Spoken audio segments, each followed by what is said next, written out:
Authorities are looking for a man who's been spotted sneaking into women's restrooms across the downtown area. Witnesses describe him as mid-40s, about 6 feet tall, wearing glasses, a trimmed beard, and a receding hairline. Police released this composite sketch earlier today. Authorities are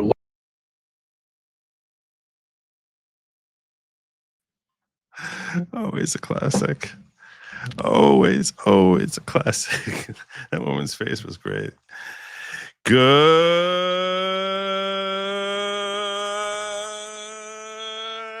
evening, everybody. Welcome to the following program. I am your host, Joe Neerman, a.k.a. Good Lawgic. I hope you all had a fine day today. I hope things have been going swimmingly for you. And and then I got this guy here.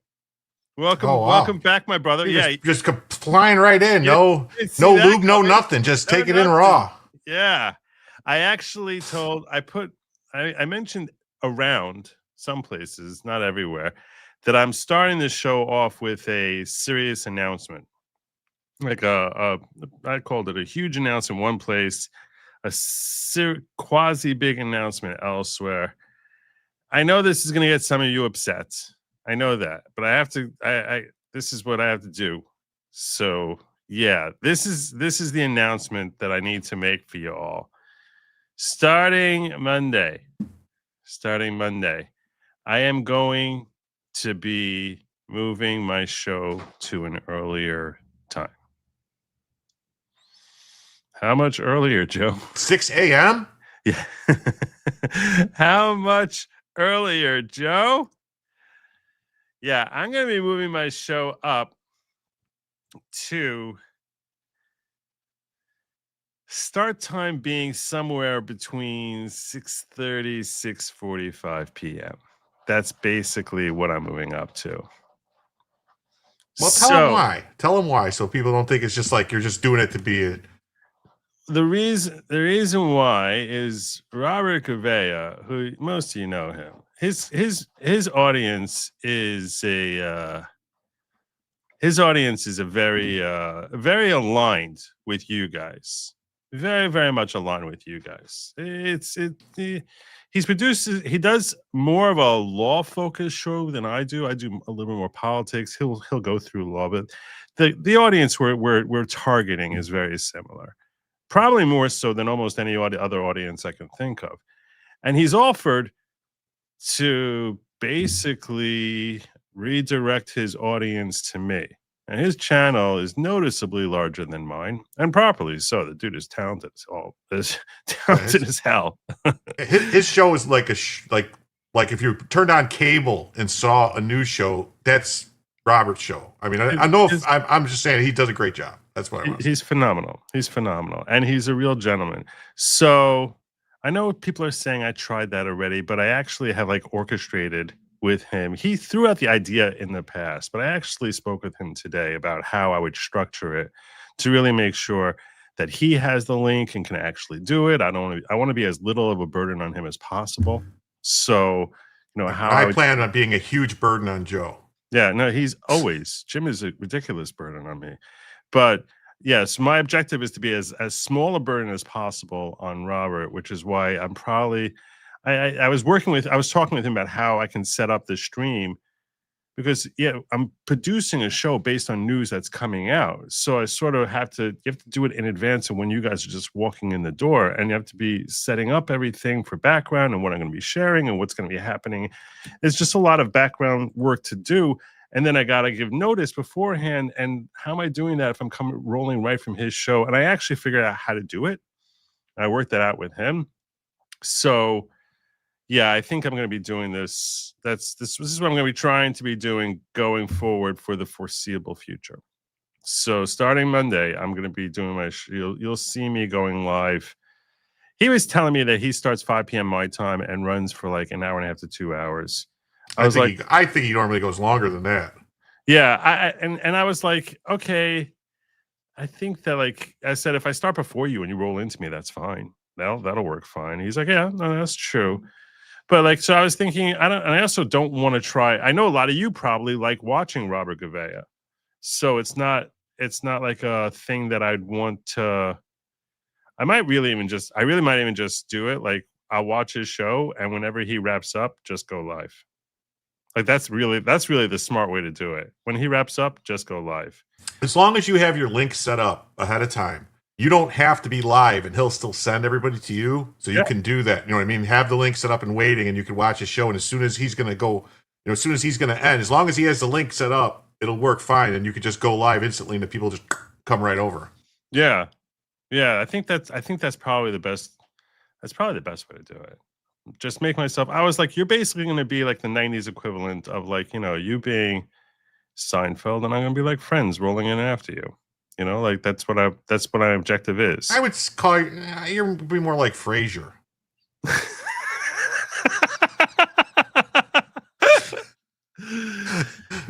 Yes. I'm sorry, I couldn't help myself. Frasier was pretty good. Frasier was actually but it wasn't good. Friends. I mean, because some people would say Friends was a bigger show than Seinfeld. I mean, I'm saying those people ended up making more than Jerry ever did. Yeah, that was harsh. That was fair enough. Fair enough. It's true. And yeah. Anyway, so that is what I'm going to be doing, God willing, starting next week. And I know sometimes he has like a members only show. So those of you who are his members, you can probably join me late. His members only show is pretty short, so you'll finish with him. Even if you want to watch, if you're watching his members only show, you're probably gonna not miss much here. So yes, that would make Jim public access at 4 a.m. Yes, that's correct. Pilot. Well, thank you so much, Aaron. That's very kind of you. This is fantastic news. I love it. Love RG. Love you. Thank you very, very much. I'm like, the guy is getting somewhere. I've been watching his views. He gets between like 50 and 80,000 views per show. Like just for the views alone, I just can't ignore that, So, and it's access to people who I should like my content. The majority of them should like my content because he's very right-leaning, obviously. He's very MAGA. He's very, the guy is based as hell. He's very correct. Yes, he's very correct. He's always right. Right. So that's what I'm saying is like, I think that it's just a really good, I think it's a really good fit. So anyway, I hope to do him proud. And when I'm vulturing his audience, I hope to do him proud. With that in mind, let's start off with what's been happening with Congress. Yeah, I mentioned to you the other day, I shared with you all a video the other day of how Congress was kind of insane in making a video that I flew into a rage about. I mean, I was really outraged by this. Talking about the Slotkin and all them videos where they call for a military coup. Yeah, that one, that little thing where they called for a military coup. So I shared the video with you guys, and I was like really, really upset about it. What was it? I think it was 2 nights ago. It wasn't. I don't think it was last night. I think it was 2 nights ago. Yeah, here it is. This is the video that they made, which has become the focus of everything that's been going on in probably the biggest story of the day today. So this is a video that was put out, including 2 senators and 4 members of the House.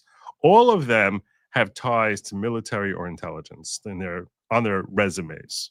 I'm Senator Alyssa Slotkin. Senator Mark Kelly. Representative Chris DeLuzio. Congresswoman Maggie Goodlander. Representative Chrissy Houlihan. Congressman Jason Crow. I was a captain in the United States Navy. Former CIA officer. Former Navy. Former paratrooper and Army Ranger. Former intelligence officer. Former Air Force. We want to speak directly to members of the military And the intelligence community. who take risks each day To keep Americans safe. We know you are under enormous stress and pressure right now. Americans trust their military. But that trust is at risk. This administration is pitting our uniformed military And intelligence community professionals. against American citizens. What? Where does that happen? Where? I mean, that's okay. I'm not going to repeat what I did the other night, but that's lunacy. That's lunacy. But yeah, and that's really the problem here. The problem here is that this is obviously their subjective call. This is their subjective perspective. This is like straight out of the CIA textbook for a color revolution, what they're doing. Yeah. Yeah. This is what they've done all over the world. You know, this is the same type of stuff. There's steps, and this is like step 5. You know, this is not step 1. This is step 5. That's true. It's a great point. It's a great point. You can picture them doing this in some third world country like Pakistan and basically saying they did it in Pakistan. They did it in Pakistan. And I guess they locked up the Pakistan. You know, it's weird. They locked up the president of Pakistan. Yeah. They got a new one now. Did the same thing in Brazil. Wow. Yeah. Did it in Ukraine too. Oh, geez. The color revolution. Yeah. Yeah. Like us, you all swore an oath to protect and defend this Constitution. Right now, the threats to our Constitution aren't just coming from abroad, but from right here at home. Our laws are clear. You can refuse illegal orders. Yeah, okay. See, this is technically true. And what I pointed out is they were circumventing doing anything illegal, or for the most part, seemingly doing anything illegal by not telling them to break the Constitution, telling them you're upholding the Constitution. Make sure that, you're not going to follow directions from your CEO if they're directing you to violate the Constitution. So this is their way, but that's their cover. This is their cover as far as how they could try to package the notion of defying your commanding officer as noble, heroic, and something that you're already obligated to do based on your oath to uphold the Constitution.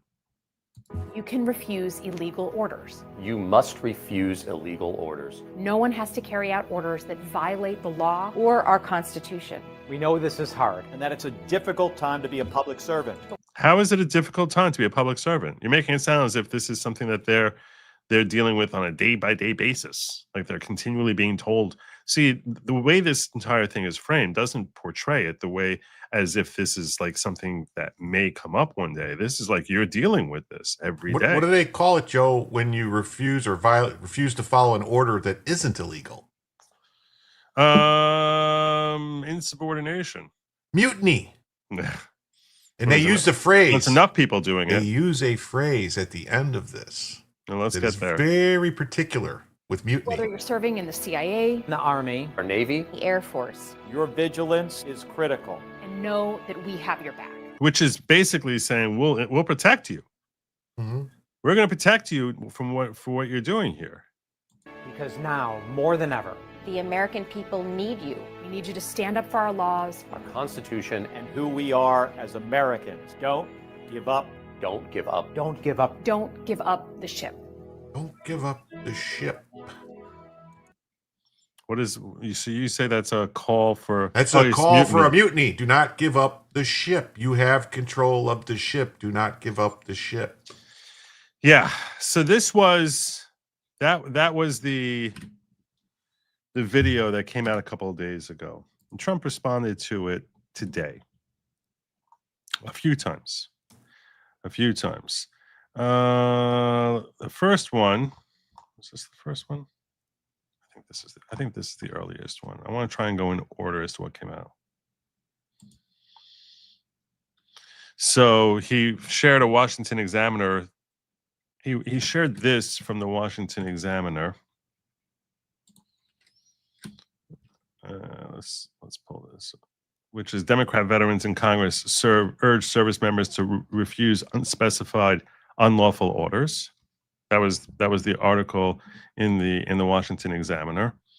So he retweeted this. He retruthed this, I guess, is what you would call it. And he had thoughts.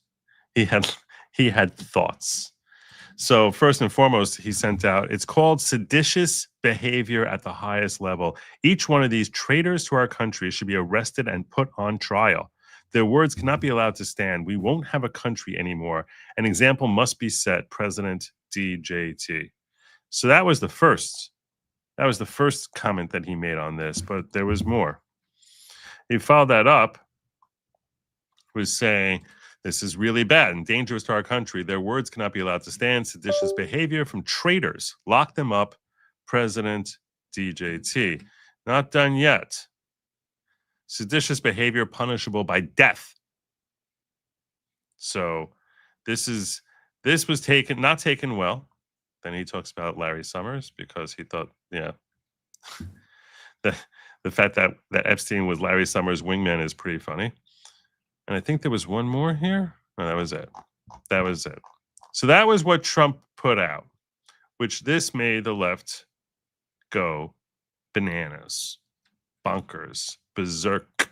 We're going to be looking at some of their reactions to this and where they're coming from during the course of the show. Let me just get to some of these chats. I understand, but you keep me company at night. I'm sorry. If you can save it for later.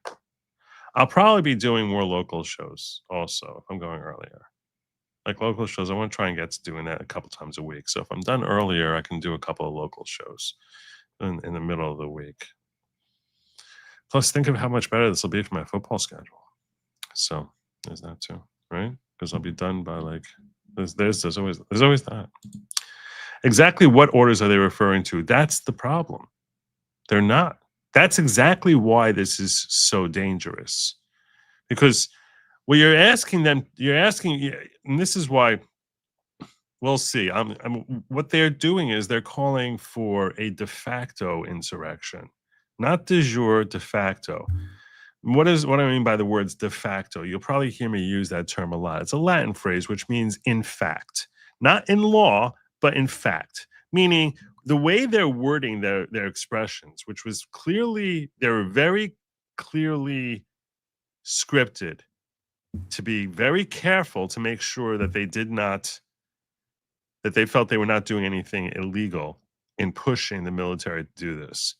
So that's why they were all about, the unlawful order, the unlawful order, the unlawful order. But when they throw out there the notion that there is ongoing unlawful orders, well, that makes you ask, like, okay, so which person here from the military, what order went out there that they had an obligation under their oath to disregard what their commanding officer directed them to do?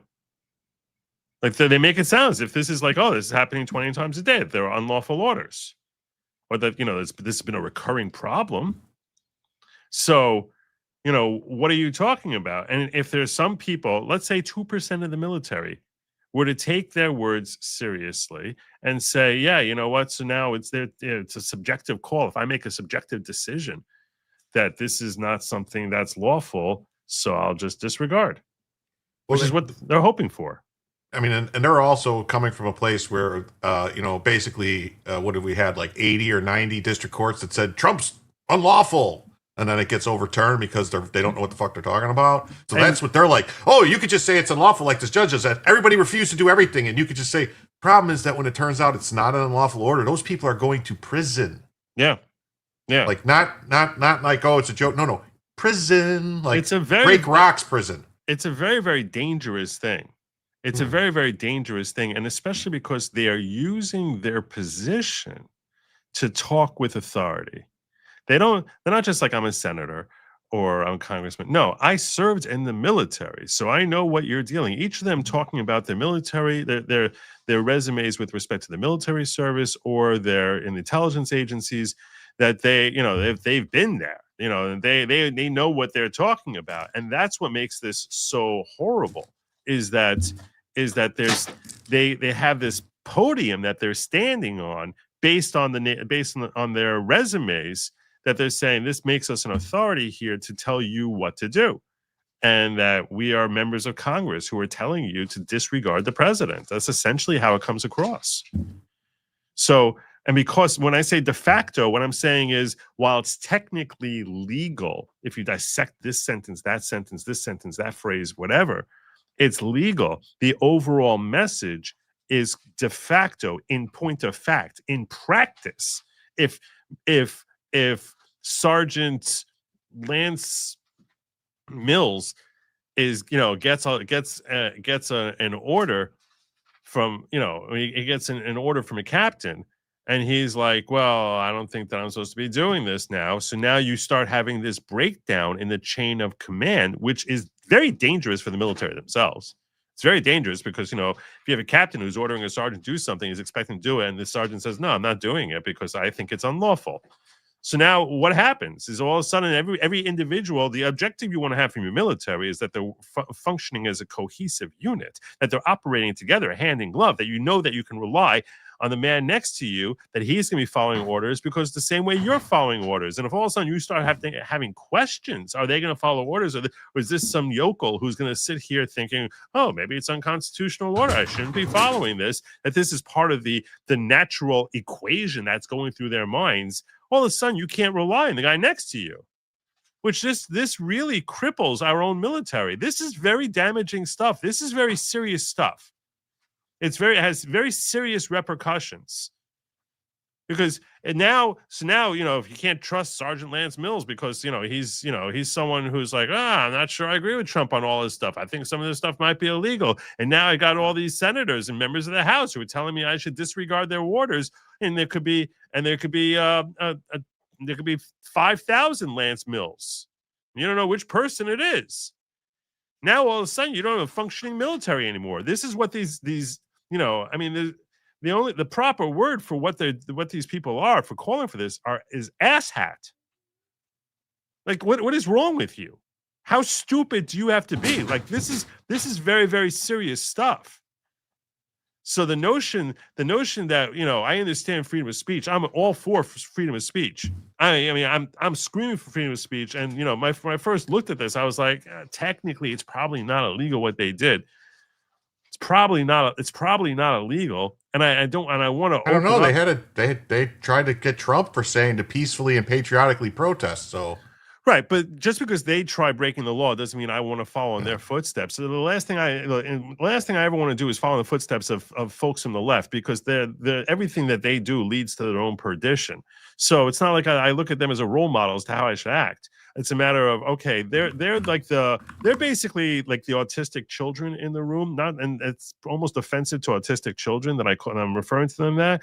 But you're an adult and you're dealing with a 6-year-old autistic child, and this is what they're doing. So they say, well, since the 6-year-old autist is doing this, I'm going to do the same thing back to them. That doesn't seem to make any sense, and it certainly is not going to be productive for you or the autistic child. So too, I don't, just because they're idiots, that doesn't mean that they're folks that's I still want to give them their freedom of speech, but when a 6-year-old autistic child is basically setting fire to the building, it's not like you could sit back and say, oh, well, look, we have to let everyone play with matches. Now, I'm not calling for different rules for Democrats and Republicans. I want to be 1,000% clear on that. I'm simply saying that with respect to people who are trying to chip away at a foundational element to upholding the security of our nation, being our military, to me, that is a very, very grave offense. Yeah. Well, any of the people that were officers in the military can be recalled to the military and court-martialed. And honestly, it's a completely separate thing. That's the First Amendment doesn't apply to the military. That's what should happen. That's what I want to see happening. That's exactly you picked up. I didn't even talk to him about this beforehand. That's exactly what I want to see happen. I want all of these people stripped of everything they got from their service in the military. Everything. Now, I don't know if intelligence agents have anything similar to that, because I don't know if you can court-martial someone who worked for the CIA. But unless they served in the military also. Like the one that says I was an intelligence officer. With what? With this, and Army intelligence, naval intelligence, Marine, what intelligence were you? They should be court-martialed. These people should be court-martialed. Every one of them. That's what should happen. That's exactly where I was going with this. That is the perfect punishment. You're trying to destroy our military. You should be court-martialed, because that is what they did here was utterly asinine, dangerous, demoralizing to our military. Which that too is bad for you. Have a demoralized military. That's also a terrible thing. This was evil and dangerous and has to have repercussions. So I like the fact that a military tribunal has a lot more leeway to control themselves there, and to police themselves. And I think that's exactly what should happen to these people, every one of them. should be recalled, court-martialed. And there you go. Let them be discharged in shame. Let them be stripped of all of their medals and honors and ribbons and all the acclaim that they got for whatever service that they did, and be stripped of it all, because this is self-destruction. This is self-destruction of a country, what they're calling for. It's literally it's Harry Carey. And that's what should happen to them. They should be court-martialed. I'll put it upon you to sort of see what rank each of those. I don't know if you could do a quick look to see those 6 people. No, I know Jason Crow was a captain. I know that Mark Kelly was a captain in the Navy, which is the difference in like a lot higher than a captain. And I think the other one, most of them were officers. Yeah, different. Refusal of a lawful order is unlawful and your Bubba's plaything. Yep. Early start is smart. I like it, but where does this leave sin on Wednesday shows? What about Saturday, Sunday? Will we ever see those again? Just questions. So Saturday, Sunday Saturday should be coming back soon. Saturday night shows should be coming back soon. In fact, I was going to do one this past weekend. I thought I was going to have Jim this past weekend, but I never heard from him. So I was like, well, what are you talking about? What? It's true. I kept checking for an email from you, and I was like, all right, I guess nothing happened. I sent an email Saturday. I don't know, Jim. Let me look. I don't think you did. Oh, I did. I actually looked for it. To encourage Saturday, people, right here. At 8:47 p.m. Really? Yeah. I must have checked earlier. To encourage people to refuse unlawful orders is like saying don't run red lights. It's meaningless, right? But it's in the context of what they're saying, that there are unlawful orders going on. It's not meaningless because it's redefining, or it's attempting to redefine unlawful orders as something subjective. It's trying to get the military, each individual in the military, to think for themselves, is this order, and continue to be calculating, is this order constitutional or not, as opposed to them just naturally doing what they've been trained for years to do. So they're second guessing. Even if, I'll put it this way, even if they decide, if each individual decide, yeah, this is constitutional, I'm going to follow it, the thought process that they're starting to engage in now, to start questioning every order that comes in, if they're in a hot zone, as to is this constitutional, is it not, is slowing their reaction time, which makes for a more dangerous situation. They can't protect them. These things would be adjudicated in military courts. Yeah, these people should be adjudicated in military courts. Maybe it's about the targeting of the drug boats. No one, they don't say that. They don't say anything about that, and there's no reason to think that there was anything unlawful there. It wasn't unlawful when Obama killed several U.S. citizens. Yeah, purposefully. Like, yes, I'm killing these U.S. citizens. Their names on a list. I'm killing them. Mm-hmm. That wasn't unlawful. That was, the court said, no, that's fine. You could do that. Mm-hmm. Depending on how they were released, retired from the military, they can be recalled for a military trial. Yep. Can Joe do stuff on the Sabbath? No, Joe can do nothing on the Sabbath, which these days comes almost as early as it possibly can. Sabbath starts at sundown and ends an hour after sundown. So these days, like this week, starting like tomorrow night, the Sabbath will start like around 4:15, 4:20 p.m. local time. And it ends around 5:30 or so. So, although I don't really get back from shul until, probably won't get back from shul until closer to 6. So I sort of hang out there. Context is their position of power due to congressional budget control. I'm not sure what you mean by this. Because they're not saying anything about how much spending should be done. So I'm not sure how this. I'm not sure this would ultimately play into it. But what I would say is, what's so disturbing about this is that they're using the fact that they have this military background and that they're in Congress and saying we'll protect you. We've got your back. You'll be safe. You'll be okay. Don't worry. We got you. I think too, it's not so much what they're saying publicly. What are they saying privately? Who are they communicating with privately? Because I know these people think they're above everything else, so they're probably calling people on the phone. They're probably having conversations with generals and admirals and other people, trying to get them to do stuff. Yeah. At that point, then you have crossed the line. But I'll tell you this much: they should be under investigation. Oh, definitely. Yes. Well, there is a. Well, we have a clip of someone saying they're under investigation. Oh yeah. Yeah, Todd Blanche, I think his name is. Nice. If you can share that with me, I'm gonna. All right. I have some other stuff. I don't know if you wanted to pull up. Like we have I have a lot of clips. You have a lot. Okay. Yeah, I have a lot of reactions from the left that I want to go through. I'm not sure I agree, Joe. There are only 2 National Guard out of the over 1,000 that were deployed to Chicago that agree with the sentiment. Okay.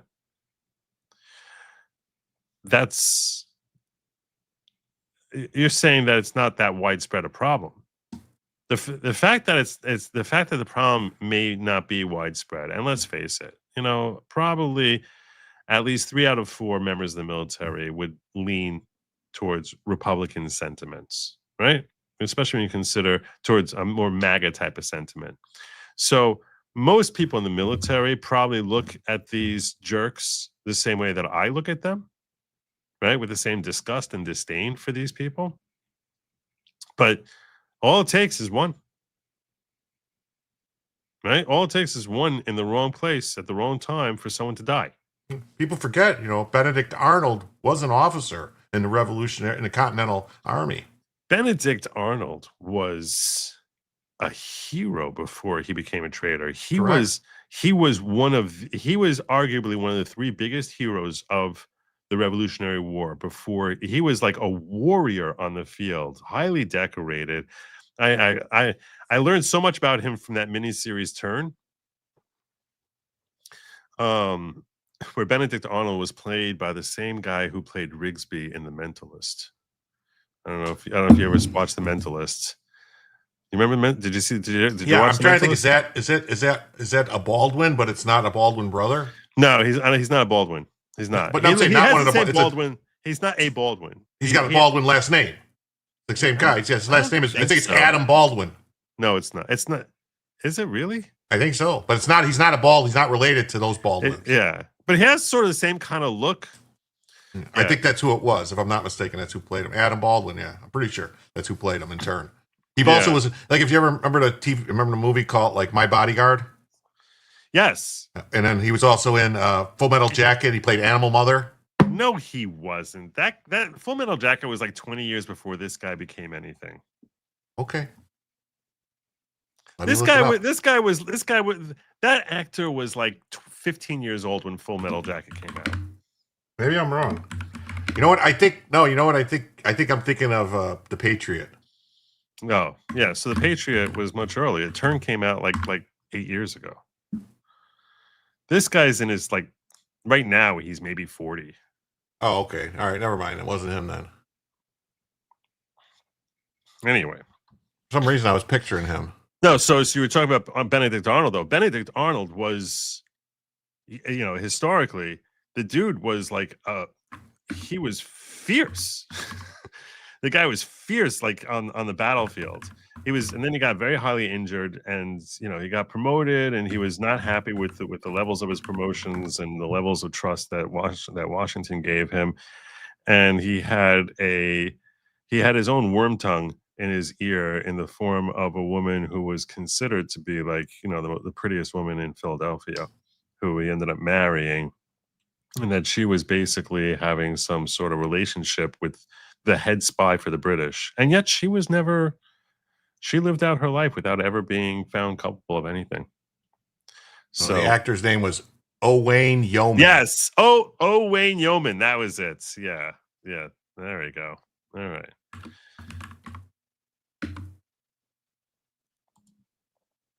I was thinking of The Patriot with Mel Gibson. Adam Baldwin played the traitor that betrayed them. Dude, that was like 430 years ago. Okay. That was That was, yeah. You're only reminding everyone how you and I are basically Methuselah. What part of your argument about disrupting reaction wouldn't have applied to racial integration under Truman? This is an insightful question. So the part about disrupting reaction is that's when you're talking about racial integration under Truman. So you're saying because people are upset with the fact that now they have to deal with having black people work next to them. We're going back to the 50s, right? The 40s, actually, when there's integration in the military, that you're saying that now over there, as far as disrupting reaction, I'm saying first and foremost, those 1 or 2 or 10, I mean, we're talking about it over the course of the entire military. How many active members in the military are there? A million, maybe a little over a million, I think, right now. Right. So that means that if there's like, so it's basically you're talking about 2,000 people across the military based on a statistic of 1 out of 500. You're talking about 2,000 people potentially. So you're telling me now, so what I would tell you is for those 2,000 people, if they're constantly reassessing, is this a lawful order? Is this a lawful order because of this video that was put out? So their reaction times are slowed. So it's a different type of thing with respect to the integration of people being unhappy, that some racists may have been unhappy in the 1940s to be working with black people. That's their own kishkas, which are cooking, their own guts, which are cooking because of their own hate. So that's not a matter of, I can't trust this person, that this person isn't going to be doing the job because they're going to decide not to do the job. But it's also a matter that when they're performing a task, those 2,000 people, I'm just throwing out a number, but those 2,000 people in the military, when they're performing a task, are now going to be reacting more slowly, which I don't think is really, because they're going to be thinking, is that lawful? Is it not lawful? And constantly reassessing. I think that's a dangerous thing to be going on when someone's in a hostile environment, certainly. Lieutenant Colonel Vimmen should be called back in court-martial for his attitude and testimony before Congress. See, there you could say that could be deemed to be vindictive because, he testified against Trump in the impeachment hearings. So that might be deemed vindictive. Here, this is just, what the hell's wrong with you? This is just wrong. This is really wrongful. Adam Baldwin was in Firefly and is based. Okay, Adam Baldwin. Oh yeah, you're right. You're right. He played Jane in Firefly. He was great. He was great. That was a great character. That was a great character. From my time in the Army, the higher in rank you go, the more likely you are to run into a Democrat. 75% conservative in enlisted ranks, 60-40 D in officer corp. Yeah, why do you think that is? Because they're college educated. Is that what it is? Yep. Exactly what it is. I mean, look what college did to all these people. What it did to that kid who shot Charlie Kirk. Look what it did to you see all these people. They go to college. It's this nice, pretty girl, all attractive, going to be a cheerleader. Comes back with purple hair and rings in her noses and screaming stuff in the streets. Which this cuts into. This is actually this is a great point that Philip is making, which really counters the point that T-Rex is making, because he's saying that, only 2 out of 1,000. Yeah, it's 2 out of 1,000 when you're talking the National Guard, but when you're talking the higher echelons of the military, there's probably a lot more than 2 out of 1,000 of them. And they're the ones who are, supposed to be directing thousands of people, right? Yeah, no. Tens of thousands of people. We've seen so many stories about people. I mean, it started really, it started under Clinton, but it got really bad under Obama, and it got way worse under Biden, promoting people simply because of, things that had nothing to do with capability, quality, character. Just all about, it's this, I want to have the first, lesbian Puerto Rican Master Chief in the Navy, so we're going to make this lady a Master Chief. And, what do you know? She sets up a fucking satellite dish on a boat in the middle of the South China Sea to watch her telenovelas, giving away the position of our fucking boat. And then lied about it, and and that happened. I didn't make that up. Now I need to check out how many 4 or 5 generals there are in the Way army. too many in the army today. I think there's several. I think there's like 100, and I think we had 4 or 5 during World War II. Yeah. There's no 5-star. The number of active duty 4-star generals is capped at 8. So I'm not sure how that.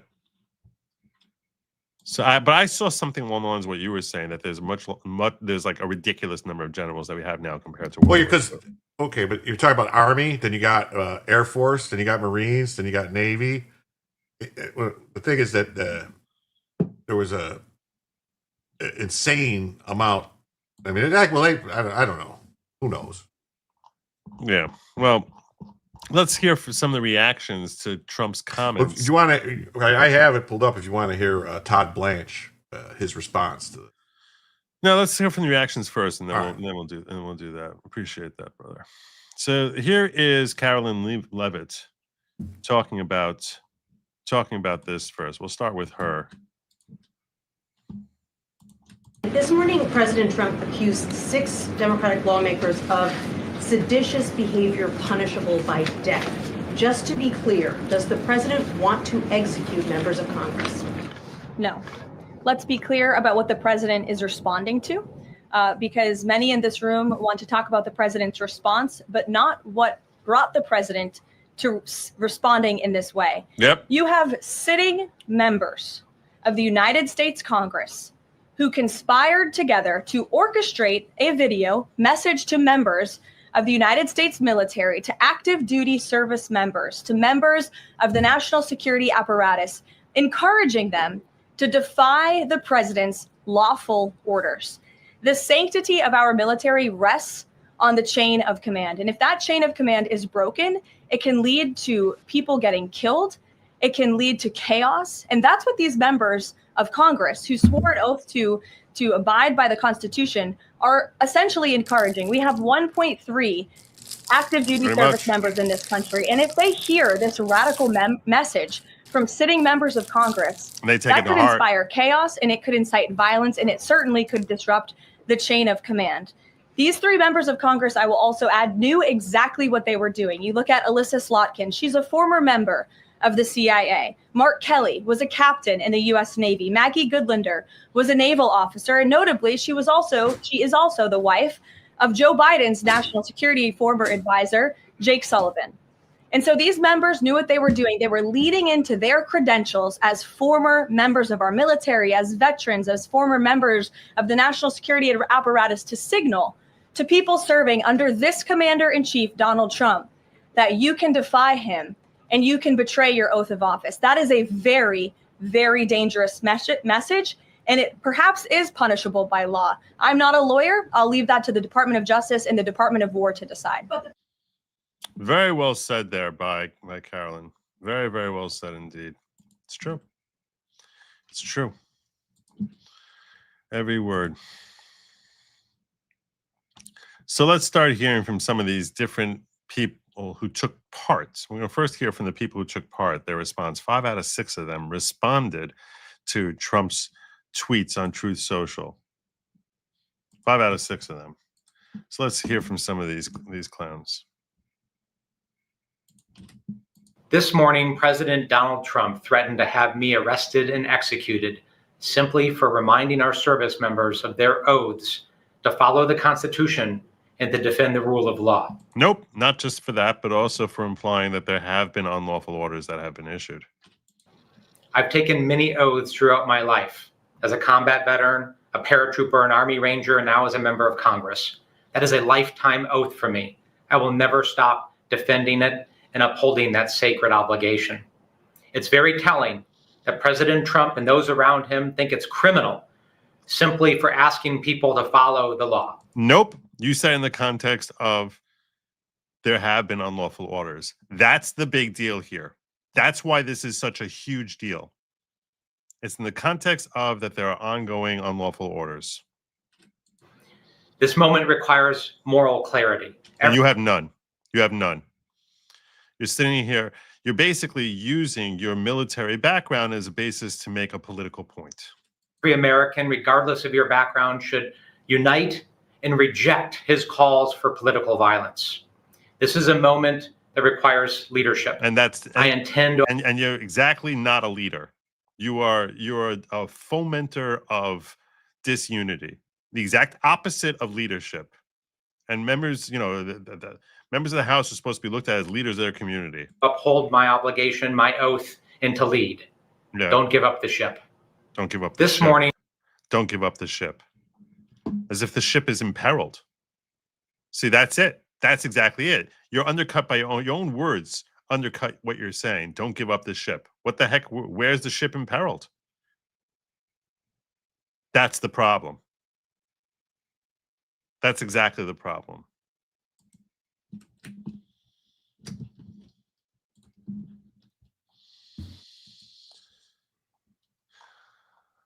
Let's hear from another one of these idiots. That was Crow. This is Deluzio, aptly named. Deluzero? Yeah. Congressman Chris Deluzio here. Today, Donald Trump called for my death. He said that you should be tried. I mean, these people keep saying And they're that- calling for their murder and this stuff. It's not. If you get tried murder. and convicted and they sentence to death, that's not murder. He called for you. He called for you to be tried for sedition. Which, frankly, he's not a lawyer. You know, he's not a lawyer. I don't think it's sedition what they did. I don't think it is. If you look up, It could be seditious conspiracy. It's really not. It's really, really not. I don't know that it rises to that. That doesn't mean that there aren't laws that they can be punished. I mean, I think a military tribunal and court martial is much easier. What would it be cleaner. called if you're trying to get the military to overthrow the government? So, really, it would come down to it's very hard to quantify, because the closest thing that I looked into this a little bit today. I looked into it. I'll come back to it in a second. For the arrest and the death of me and several of my colleagues, all who've the death through trial. That's what he was saying. either worn the uniform or served intelligence services.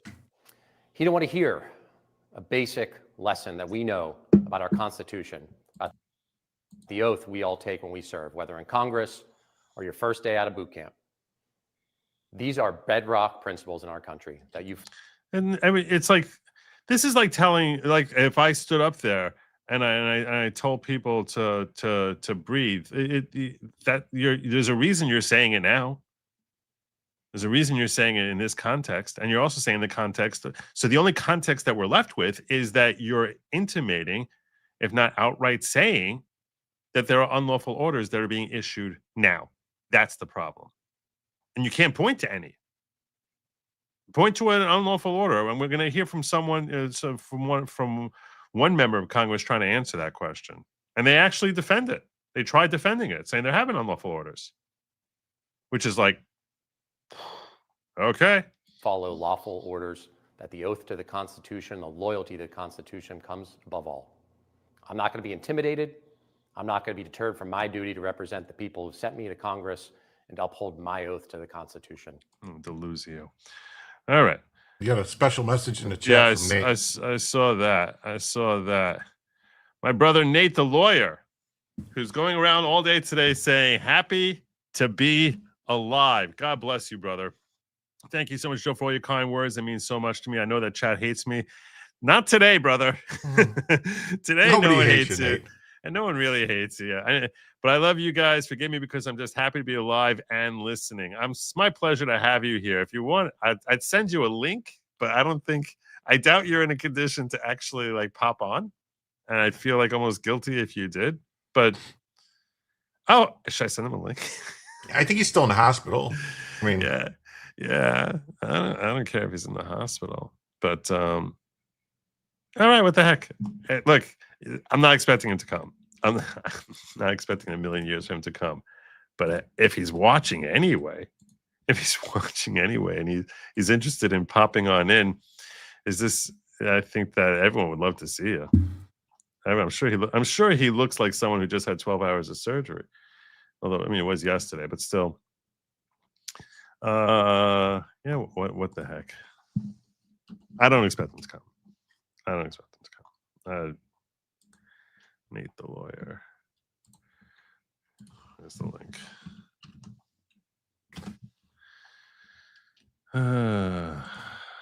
Yeah.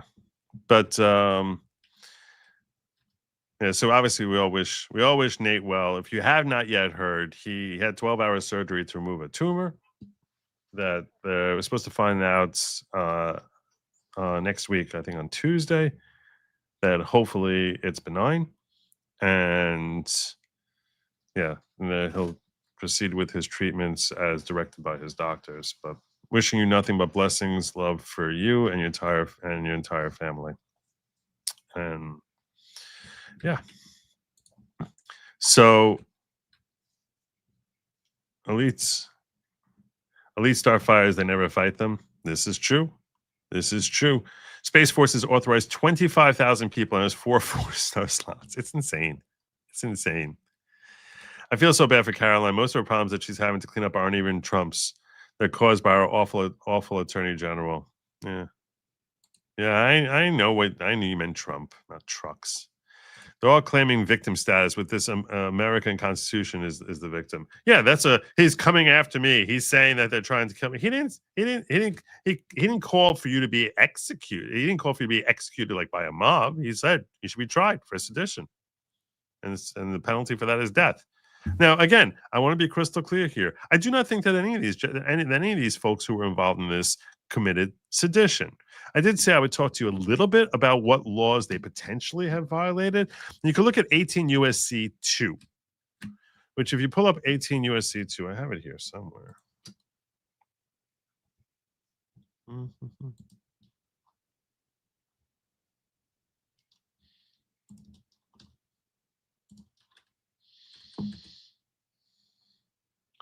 So 18 U.S.C. 2 says the first, whoever commits an offense against the United States or aids, abets, counsels, commands, induces, or procures its commission is punishable as a principle. Okay, so they counseled and commissioned it. Whoever willfully causes an act to be done, which if directly performed by him or another would be an offense against the United States, is punishable as a principle. What does this mean? It means that if they encourage someone to break the law and induce people to do that whatever punishment is attributable to the person who committed it would similarly be visited upon them. So at this stage, and there are numerous elements to the military code. There's a few things as far as failure to obey an order or a regulation, which any person that violates or fails to obey any lawful general order or regulation, having knowledge that any other lawful order issued by a member of the armed forces, which is his duty to obey, fails to obey the order, is derelict in performance of their duties and shall be punished as a court-martial may direct. So in that sense, that's what I'm saying, that what they're calling for here, I don't think that standard ordinary law, I think there is free speech that's protecting them here. As despicable as their comments were, as gross and disgusting and demoralizing and self-destructive as their comments were, I do think that they're protected by free speech with respect to there being any criminal punishment that a layperson can have. But I am curious about like what added speech limitation apply to members of the military or former members of the military, meaning that to the extent that they are serving, not in the military, but they're serving in Congress right now. And, they have whatever duties they have there. What I'm saying is that to the extent that this is deemed to be demoralizing and disaffecting our military, I think that I'm far more supportive of them facing punishment from a military tribunal with respect to the honors and accolades and different merits that they may have attained, and stripped of their and stripped of all of those privileges that they've spent perhaps decades trying to attain. became a captain in the Navy. This is not something you acquire in a year or two. So I think stripping them of all of those attributes, I think that's something I would certainly look into a lot more. I don't know enough about that area of law to weigh in and say that, this is the regulation that they violated. I mean, I have a friend who's an attorney who's actually looking into military punishments. Like if they were active right now, if they were serving in active duty and then made these statements, so that they perhaps would be facing some punishment for making these statements, because they are policed under a different standard. And this is something that, despite the First Amendment, there are different standards of speech with respect to the standards that the law allots for you to be held to. Meaning, once you agree that you're going to become part of something, we see that there's a lot of different standards which can apply, which can affect your otherwise free speech. I came upon this when I was looking to ungag Trump, when the Supreme Court made very clear that restrictions being made on speech that an attorney can issue is something that's okay because they agreed to become an officer of the court. So by accepting that privilege of serving as an officer of the court, there are limitations on things that we may be prescribed from saying that you who are not an attorney wouldn't lose anything out by. But that effectively, it's not that you go to jail, but that you end up being stripped of various rights or various privileges that come with the trappings that position you to be making those statements. So that's why I was looking at situations where they were talking about gagging a lawyer. A lawyer has free speech just like anyone else, you would think. And the court said, no. Since you agreed to become an officer of the court, you can be held to a different yardstick than people who are not affiliated with the court. And similarly, I would think that even a retired member of the military, by agreeing to become part of the military, they are now putting them in a position where they can be subject to conduct that's unbecoming an officer, even after they retire. And that's what I think we really should be looking at very closely, because I do think that they're using their position to specifically demoralize the very body that they joined into. In other words, they're saying they each introduce themselves as to what their status was in the military. So they are standing on those credentials that I am a captain of the Navy. I'm a captain. I'm a ranger. I'm a former ranger. They are standing on those credentials in order to bolster the significance and magnitude of their claims. Those very credentials are what should be crumbling beneath their feet. That's the point that I'm making. I don't want to see them jailed. I don't want to see them imprisoned. Certainly don't want to see them hanged. I can put a thumbnail, a thing, because, what Trump is screaming about. But as far as what I think is justice and what is allowable under the law, I do not think that this rises up to sedition or insurrection or anything of that nature. But I do think that stripping them of the podium that they stand on, that I'm a former ranger, I think stripping them of those credentials, I think that certainly is not only appropriate, but necessary. So no, it's like, no, you're not a former ranger. I mean, you were, and you were dishonorably discharged. You're recommissioned and dishonorably discharged. So should we listen to that guy? That would be appropriate.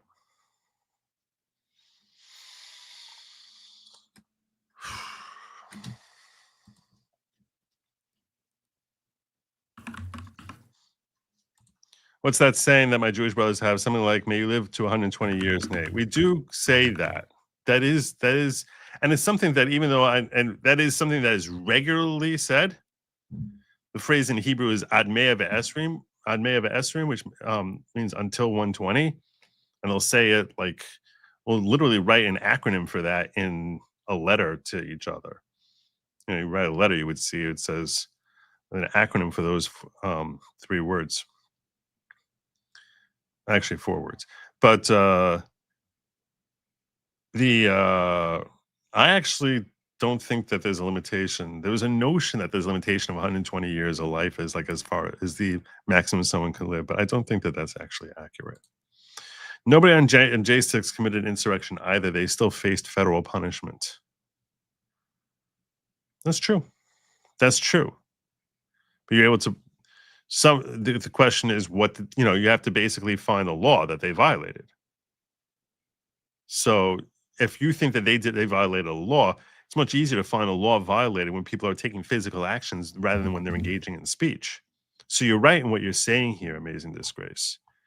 But as far as saying that this is a law they violated, so point me in the direction.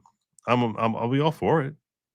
Tell me which and maybe you're thinking of something that I'm not thinking of. I'm certainly not an encyclopedia of federal statutes that I could say, no, there's absolutely no law that they broke. I would hope someone can show me a law that they think they broke. And if I'm not familiar with it, I'll do a quick check on it and tell you my thoughts on it. It would have to be an investigation. It would have to be an investigation that would show some other action, some overt acts that they took to engage in this either seditious conspiracy. This is an overt act. This is an overt act. What you see in this video is an overt act. They're filming themselves doing something. It's an overt act to try and get something done. So they're engaging in a conspiracy here. There's nothing so that is the overt act. But the question then is, so this is why I like having you here, because you're thinking the way I would assume many of my audience are thinking.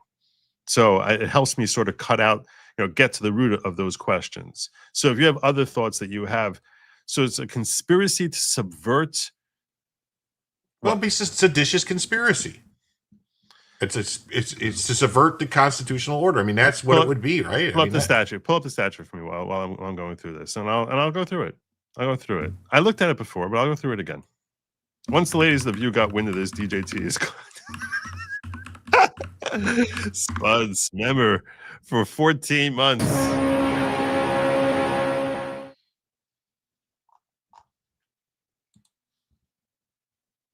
Hold on a second.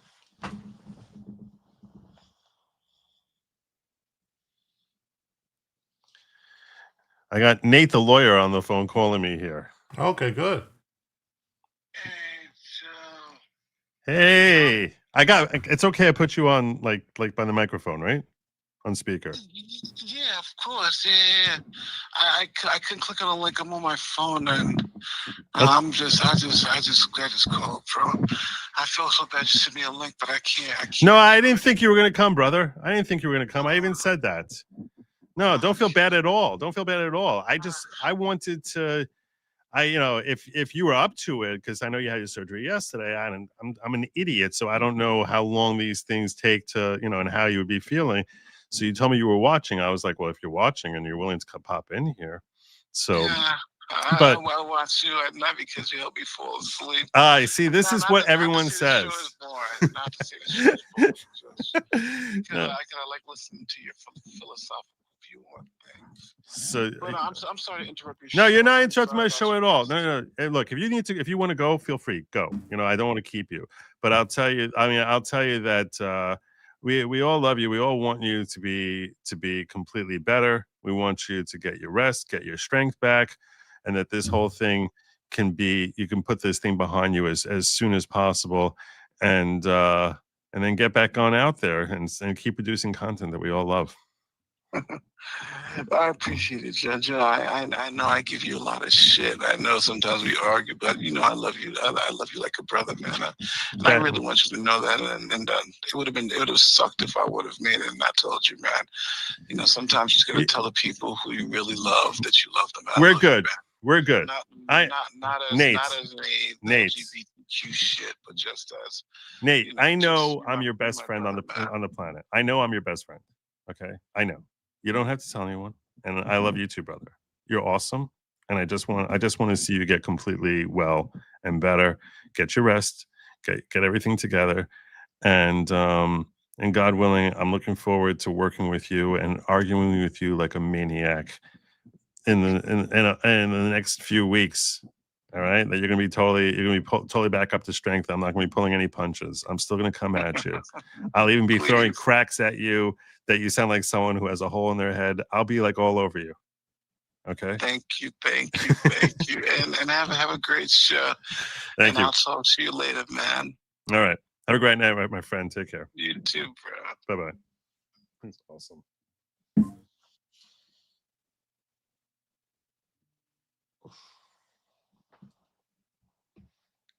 So there you go. There you go. So where was I at there? I was asking you if you can pull up a statue. I have it. You have it here? Yeah, I have it here. All right. I still have a lot more of these clips to go through of these idiots basically say, he called for me to be killed. But let's see what you got here. Oh. Dear readers. What happened? Exit out on the upper right. There you go. 2384. See the little X there? There you go. If two or more persons in any state or territory on any place subject to the jurisdiction of the United States conspire to overthrow, put down, or to destroy by force the government of the United States. So tell me when you think that. Tell me which parts here. So two more persons we have. Keep going. All right. Or to levy war against them, or to oppose by force the authority thereof. So they're not opposing by force, right? This next sentence is where it's at, baby. Or by force to prevent, hinder, or delay the execution of any law of the United States. Bingo. So we're conspiring to delay the execution of immigration law or of anything, you name it, any law. Or by force seize, take, or possess any property, blah, blah, blah, blah. They should be fined on this in prison, but not more than 20 years or both. So by this token, I'm going to ask you this question. So someone stands in front of an ice truck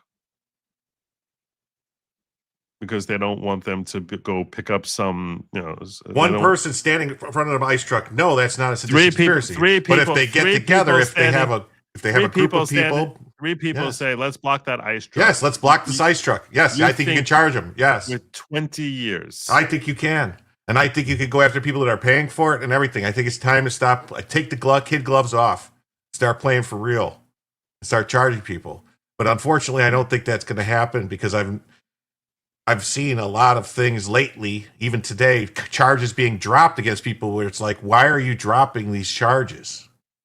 People who rammed their cars into ice vehicles are getting the charges dropped. What's going on? Well,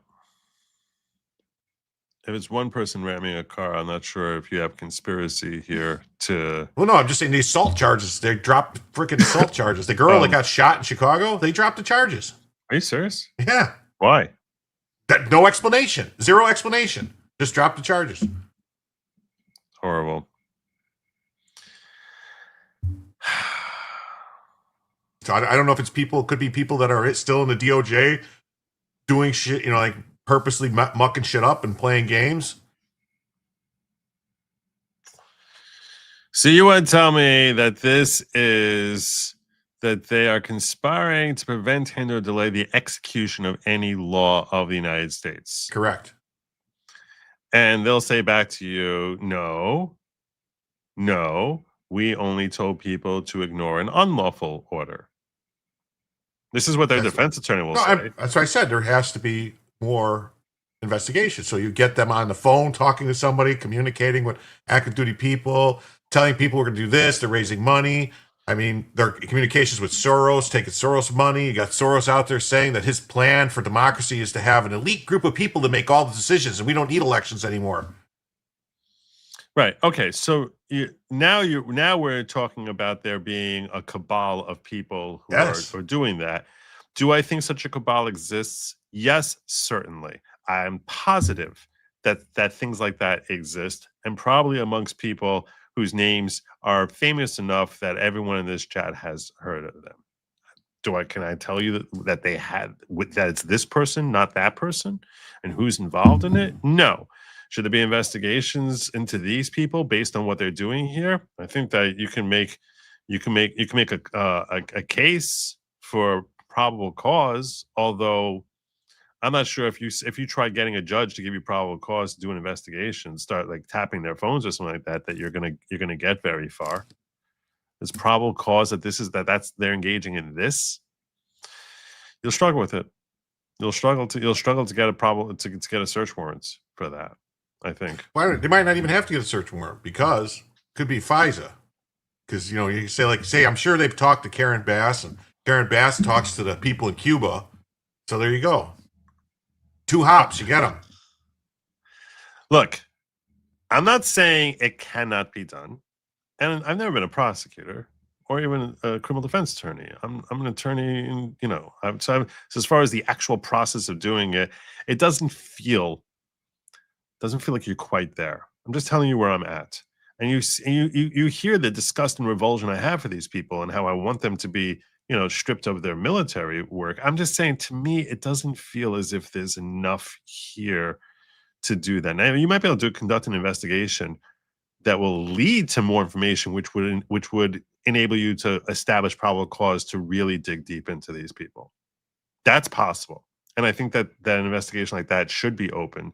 This is a good time for us to look at that Todd Blanche thing that you said you had there. Okay. So, because I do think that to the extent that such a thing is, I think that they're now saying we're people of interest, right? We are people of interest, that we're basically trying to discourage the military. And I do think, and I still believe in the military tribunal element. But play the clip. Let's see what we got from Todd Blanche. This is assistant. Let me turn it up. This is Pam Bondi's right-hand man. And frankly, most people wish he was the top guy. Most people wish Pam Bondi was gone, and he was the attorney general, but he's assistant attorney general. So go ahead, Todd Blanche. He's also a former attorney for Trump. Very smart guy. When we role played, I don't know if you saw some of the Good Lawgic players things when we role played stuff from the trial. He did the cross examination of Michael Cohen and was fierce, like just awesome. He showed how that guy, he broke him down and got him to basically admit that he lied to that jury. Well, the prosecution had a problem because they didn't have Jeffrey Epstein giving them information when they were talking about Cohen. Yeah, apparently. All right, so let's hear from Todd Blanche. Okay. Well, the investigation would absolutely be under what their intent was in saying this. And the question, we've all watched this a lot today, and the question you have to ask yourself is, what is their intent? What is the reason that they all went on a video and encouraged young men and women to defy court orders without even giving a hint of what's illegal, without even giving any suggestion of what law or what order they're being asked to violate?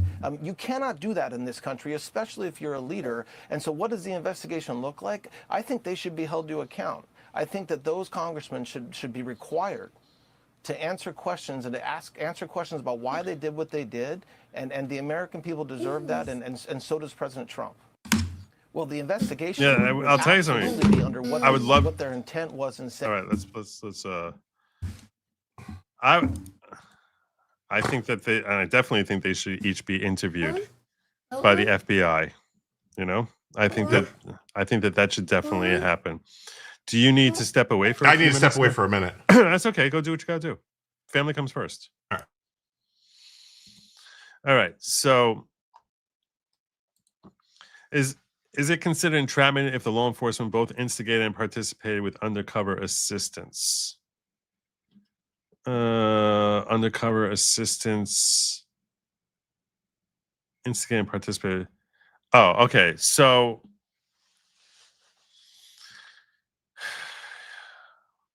again, I'm not a criminal defense attorney. The reason I know anything about what the yardstick for entrapment is because back in law school, I actually did my legal writing assignment involved entrapment and where something becomes entrapment. From what I recall as to when something becomes entrapment, first and foremost, if they have shown a previous predilection for the crime, in that case, that would not be, you can't have an entrapment. You can have outrageous government conduct, but you can't have entrapment. And outrageous government conduct is much worse, where the person has like almost no choice but to do what the government's telling them to do. Is it entrapment? I think it's a very subjective thing as to at what point it becomes entrapment. I know that, for example, with the whole thing with Governor Whitmer and her whole Fed napping there, that the entrapment became like a pretty big deal. So I assume you're talking about the whole J6 thing. And with respect to all sorts of questions based on the fact that there were dozens of federal agents in the audience there as to whether or not that could be deemed entrapment. It probably would depend on a case-by-case basis, because I think that it is a very fact-specific thing as to at what point something becomes entrapment. I wish I could give you a more global type of answer, but I don't think that such a global answer exists, because I think it really will depend on the facts of the case specifically. You okay now? Yeah, I'm good. I think what he's getting at, though, is like, because if the Congress people are the ones instigating it, wouldn't that be considered entrapment then? If someone else did something and they got arrested for it? I mean, I don't know. Oh, maybe that is what Charles is trying to say. He's saying that now he's instigating and participating with undercover assistance. Yeah, but they're not law enforcement; they're legislatures. They're legislature, so they're not part of the executive branch. So I don't know that they wouldn't be considered part of the government. And like the whole thing about if the government knows something, it's all the government. Is that rule? When you can impute, like if one police officer knows something, it's supposed to mean that all police officers know it, kind of thing. Right, but I would think, and again, I never had to research this before because I'm not a criminal defense attorney, but I would think that legislature is different because they're a whole different branch. They're not part of the executive.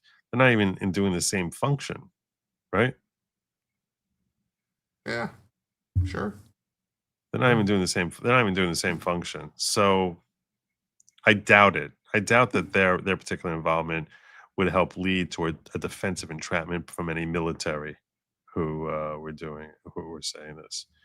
But I don't even know what they're saying. We got your back. What the hell does that mean? We'll send you a letter of congratulations, and when you get court-martialed, we'll send you a letter of congratulations, and we'll tell everyone what a great guy you are.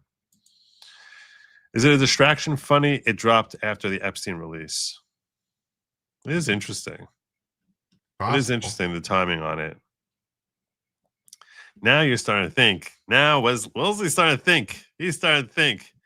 This is bifurcated sedition. This cabal makes this video unlawful orders. Next, they scream all his orders are unlawful orders. They already do. Yep, it is. So she's saying that when you put them all together in context with what they're saying and in moment A and what they say in moment B, it is a call for sedition. Yeah, like I said, every day a judge somewhere, a district judge somewhere, is saying Trump acted unlawfully. Every day. Let's hear more of their defenses.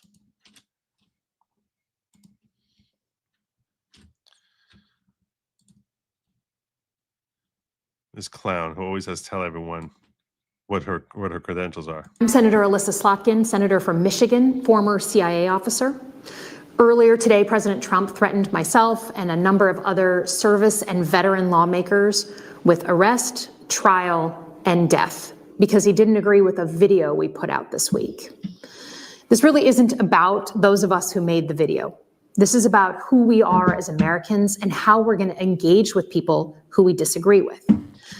You engage with them by saying, I'm going to try and sap your military from you. That's how you engage with it.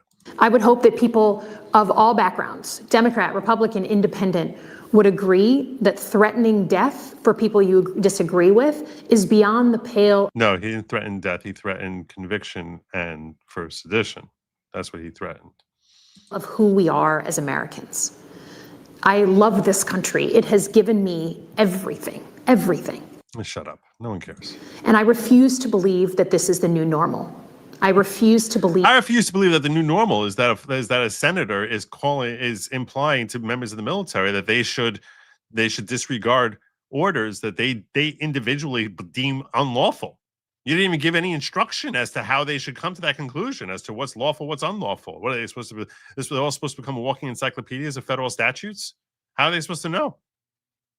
It's like you're putting such a weird onus on them. You call yourself a leader? You call yourself a leader? How are you a leader when you basically leave people more confused about what they should do after they hear from you than before? That's not leadership. That's someone who's an agent of chaos. That's what you are. You're an agent of chaos, and purposefully doing that under the guise of I'm a senator and I'm a former CIA intelligence officer, so I'm special. That we're going to use fear and intimidation against people we disagree with, and I'm not going to be forced away from speaking up on behalf of my country. You're not speaking on behalf of your country. You're speaking on behalf of your partisan politics. I swore an oath to the Constitution many times. Yeah, and apparently you swore an oath to the Constitution, but you feel an oath to your political party. Most recently, less than a year ago, as a senator. To the Constitution, not to any one man, not to any one president. And I abide by that oath. For me, I believe in the power of this country and that we are better than our current politics represent. Yeah, you are the current politics. You're the current politics. We should be better than you.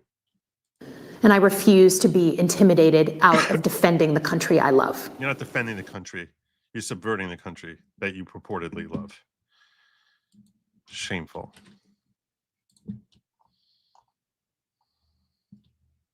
I actually responded to her. You want to see my response? Mm-hmm. Nobody gives a damn that you're a former member of our weaponized by Obama intelligence community.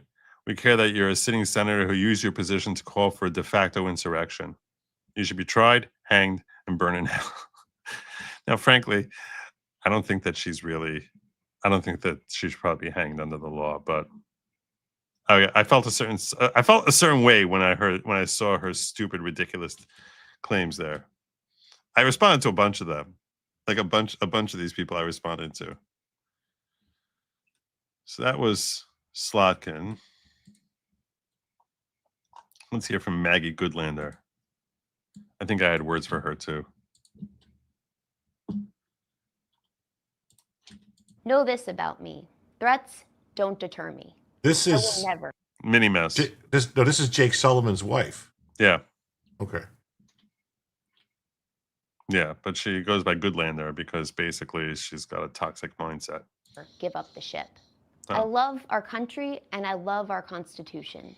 That's why I've sworn an oath to protect and defend it many times throughout my life, as an intelligence officer in the United States Navy Reserve, and today as New Hampshire's Congresswoman. In America today, our service members need to know that we've got their back as they honor that sacred oath and as they uphold the basic obligation under federal law to follow lawful orders and lawful orders only. See, that's exactly the problem, honey.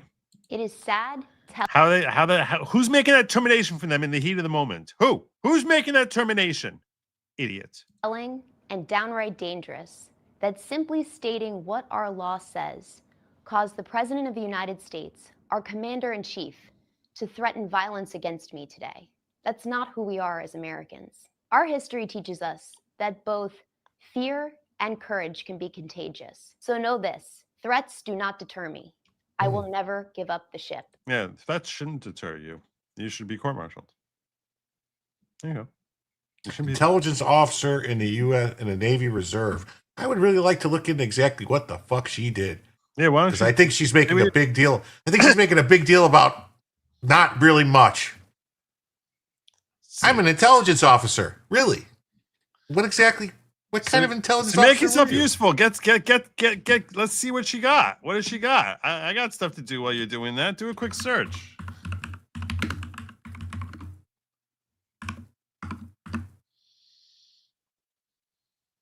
Oh, so this also was a popular response that I gave. I was like I said, I was really feeling a certain some way when I was hearing these different messages from them. You're a walking feces spewing machine. You claim that unlawful orders have been given, yet cannot cite one such order. So you were merely using your platform to encourage dissension from our military to be tried, hanged, and burned in hell.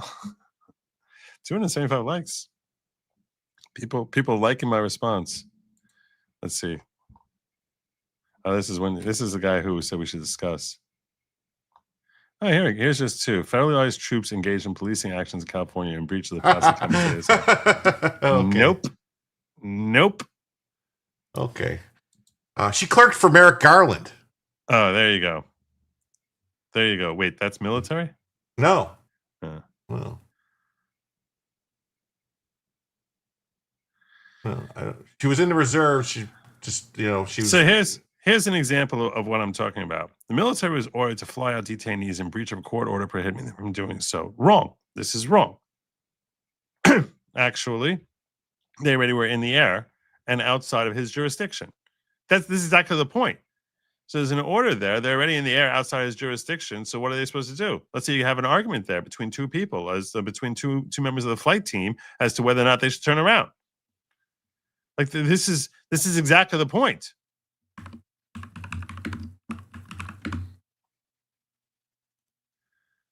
Shooting boats in international waters is an international crime. Oh, that's funny. That's pretty funny. It's pretty funny. Go tell Obama about that.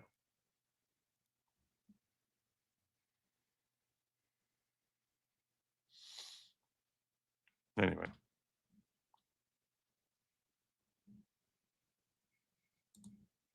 Like I said, I felt a certain some way.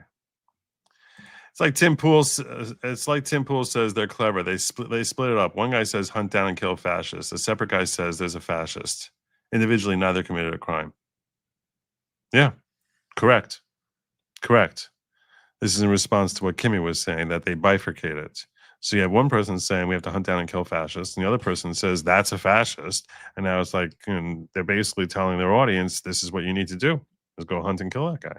That's what they're trying to. That's what their objective is.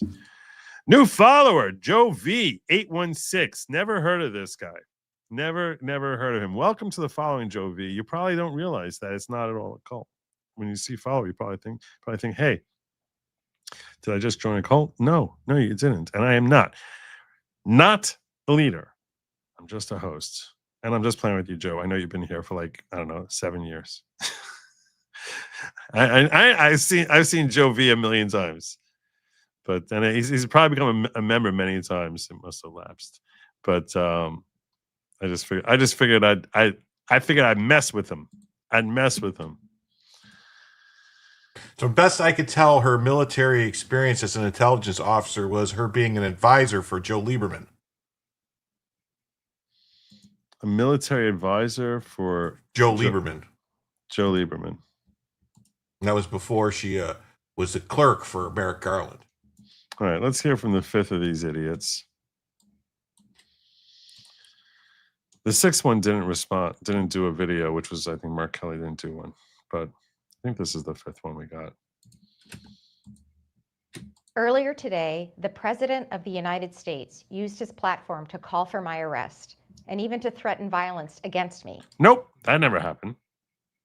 When did that happen? There's another friggin' lie. Specifically, death by hanging. He didn't say it's death by hanging. He said punishment for sedition is death. Why?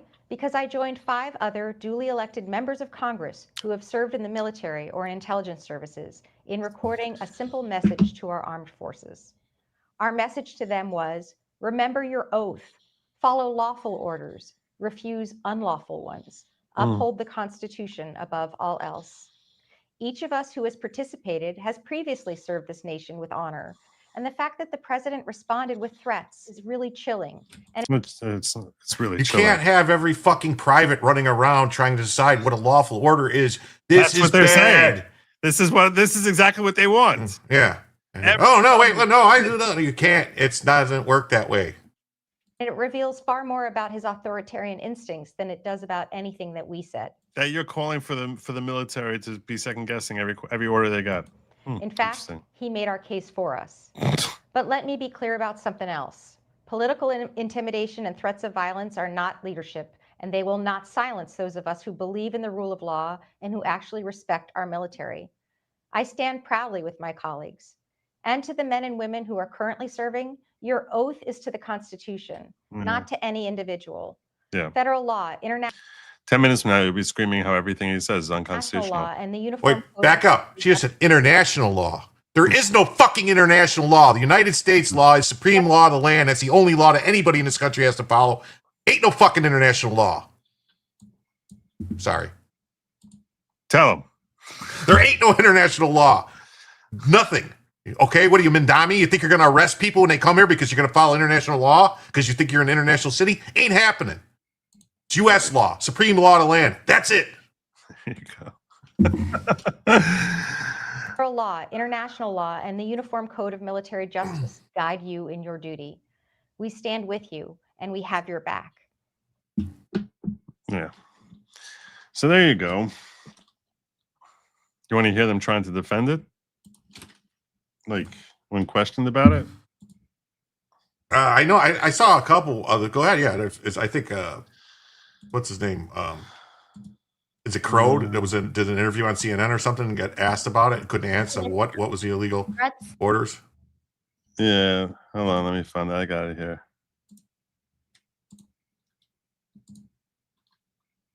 It is Crow. Yeah. Here's him trying to answer this question. What law are you talking about that's being broken? And then you said that he's implying that he might do something that they wouldn't want to uphold or follow through with in the future. What are you talking about specifically? Yeah, I appreciate you asking him. Well, number one, he's in a very interesting legal position when he's asked this question. So the reason he's in a very interesting position here,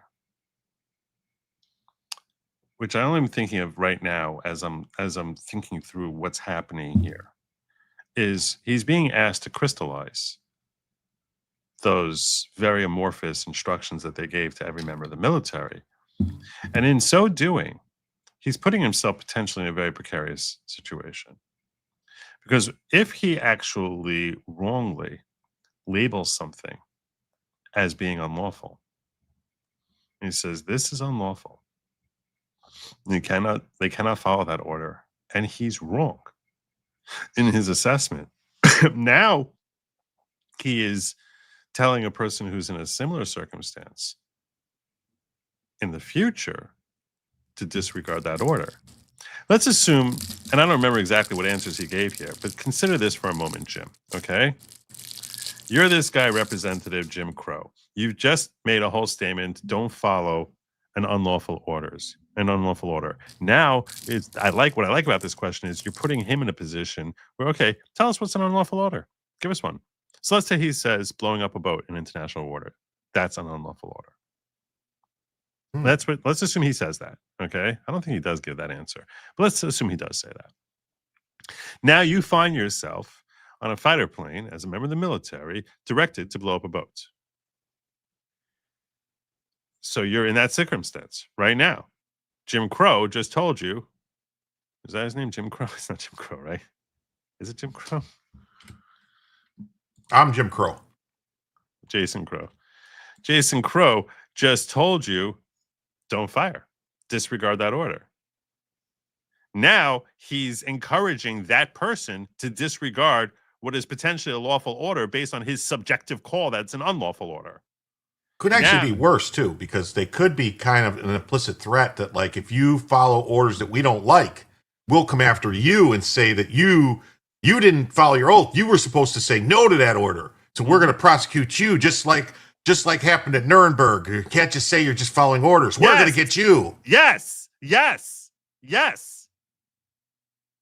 exactly the way I read it. That's exactly what they're setting up here. That is exactly what they're setting up. Don't tell us later you're following orders. We told you not to follow orders if they're unconstitutional. Mm-hmm. So let's hear him try to answer this question. the protests at Lafayette Square in the first Trump administration, where he said, "Can't you just shoot them? Can't you just shoot them in the legs or something?" That's his direct quote. And of course, the then chairman of the Joint Chiefs of Staff. That was not a military order. That was a comment. That's not a military. Good pushback there. And that the protests at Lafayette Square, where they breached the fence and they injured over 200 federal agents, and Trump had to be taken to the bunker because they were storming the White House. Is that what he's talking about? Because I think they could have actually started shooting people at that point. Perhaps. So just saying. I'm not going to weigh in on that. I don't know. I will. Yeah, they could have. That's Jim's opinion. He's not telling you what the law is. Jim's law. That's Jim's law. I'm not telling you that's what American law says. It was when that's coming from the president of the United States to your generals. Don't you think that's a request? That's a question. Oh, so now we're making it clear that you're talking to the generals now.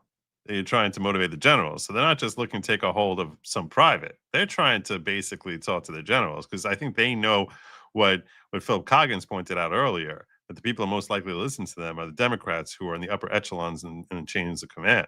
They've done a pretty good job, though, of getting a lot of these people out of the way. You know what I mean? Like they did with the guy that was the head of the Southern Command for the Navy that they got out of there, that Biden put in like right 2 days after Trump was elected. And they're trying to get the Colonel Vindmans to disregard orders. Right. That's exactly what they're looking for, traitors like Colonel Vindman. They're looking for the Colonel Vindmans. That's what they're hoping to do with this video. Specifically, right now, number two, what you're talking about. Yeah, number two, You're saying number two. She just said that's not number one because that was not. He didn't say shoot them. He asked, "Can't we shoot them? Isn't it lawful?" He was specifically asking, "Is it lawful, jerk?" Also threatened to send the military into Chicago and other cities to, quote, go to war with those cities. That's not what he said. That's not what he said. You're saying to, quote, go to war? When did that happen? When did that happen? Right, that is a very, very disturbing thing. Number three, he's also alluded to sending troops to polling stations, which is actually a violation of U.S. law. U.S. criminal law prohibits troops from going to polling stations, and he's alluded to that. So those are just. He's alluded to that. This is not an order that he's ever given. I don't even know when he alluded to that, and it probably depends how close they are to the polling station. And the objective there is to protect it, not to commandeer a polling station. But I don't even think that can't be true, that there's a law that says the military can't go to a polling station, so the military's not allowed to vote? I don't know what the heck I don't know what he's talking about. It doesn't make any sense. No one knows what the hell he's talking about. He just gave 3 ridiculous examples. And it's for his good fortune. One of many examples. You're talking about illusions. You're not talking about actual policy.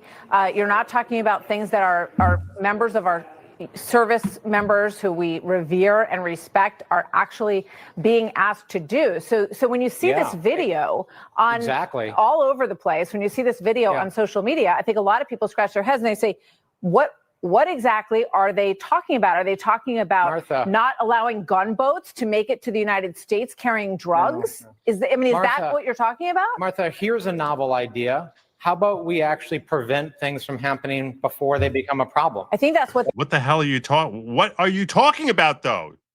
They're trying to do. What you're saying is we have to wait until there's a problem to respond to that problem. No, I'm not. Right? As a military officer, what I think is important is we train people, we give them information, we prepare people for challenges coming down the pike. That is what I did as a commander in the military. That's what I'm doing now, as we are standing by our troops. We are reminding them of their obligation. From the commander-in-chief that we are asking our military to carry out, are you objecting to? This is very, very vague. And it was so vague in this video. I don't think people could figure out what you guys were all talking about, honestly. Martha, Donald Trump has made a series of very disturbing comments. It's to his good fortune that he didn't answer the question. There's a lot more MAGA in the military now. They went to the Lev Beria School of Investigation. I'm not sure what that is. Oh, no, Beria, the guy from the Soviet guy that said, "Show me the man, I'll find you the crime." Oh, yeah. Oh, there you go. In video, we know you're under tremendous stress and pressure right now, which is assuming a lot. Why is military enlistment off the charts meeting quotas? Why? Why? It's because people actually respect our military once again. That's what they hate. That's what they hate.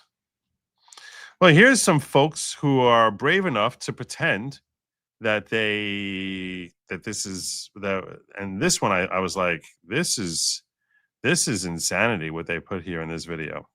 This is the Lincoln Project. Oh, they're run by pedophiles. Yes, they are.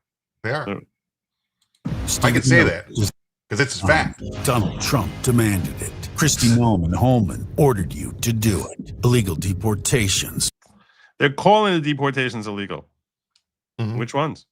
Mass raids, rounding up people who are here legally, arresting citizens, family separations, snatching students off the street for tweeting, detention without hearings, shipping them to foreign prisons, deportations, defying court orders. When government agents like you abuse your power, when you trample civil and constitutional rights, you can be held personally liable in civil court. You can lose.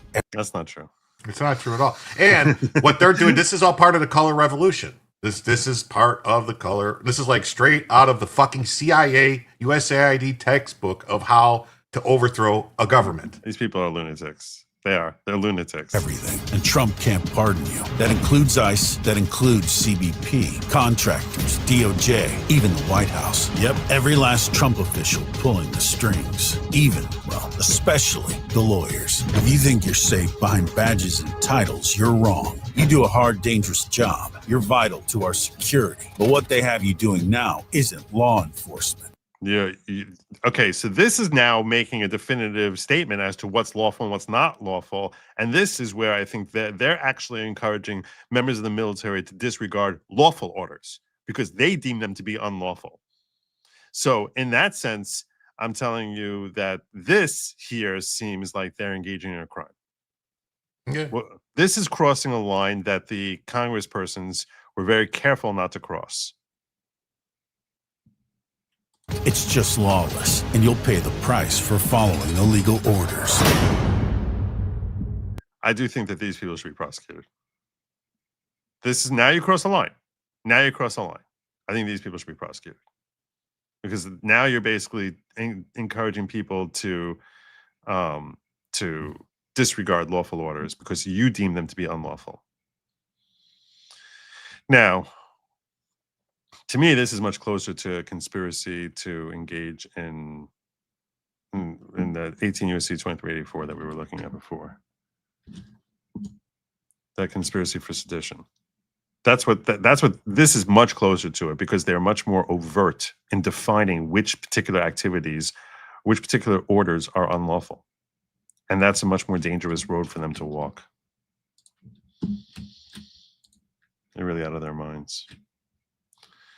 A lot of other members of Congress also weighed in. I don't know if we have...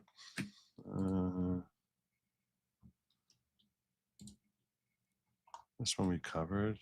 I should just close out some of the stuff. You want to see what Roger Stone had to say? Sure. Give me that.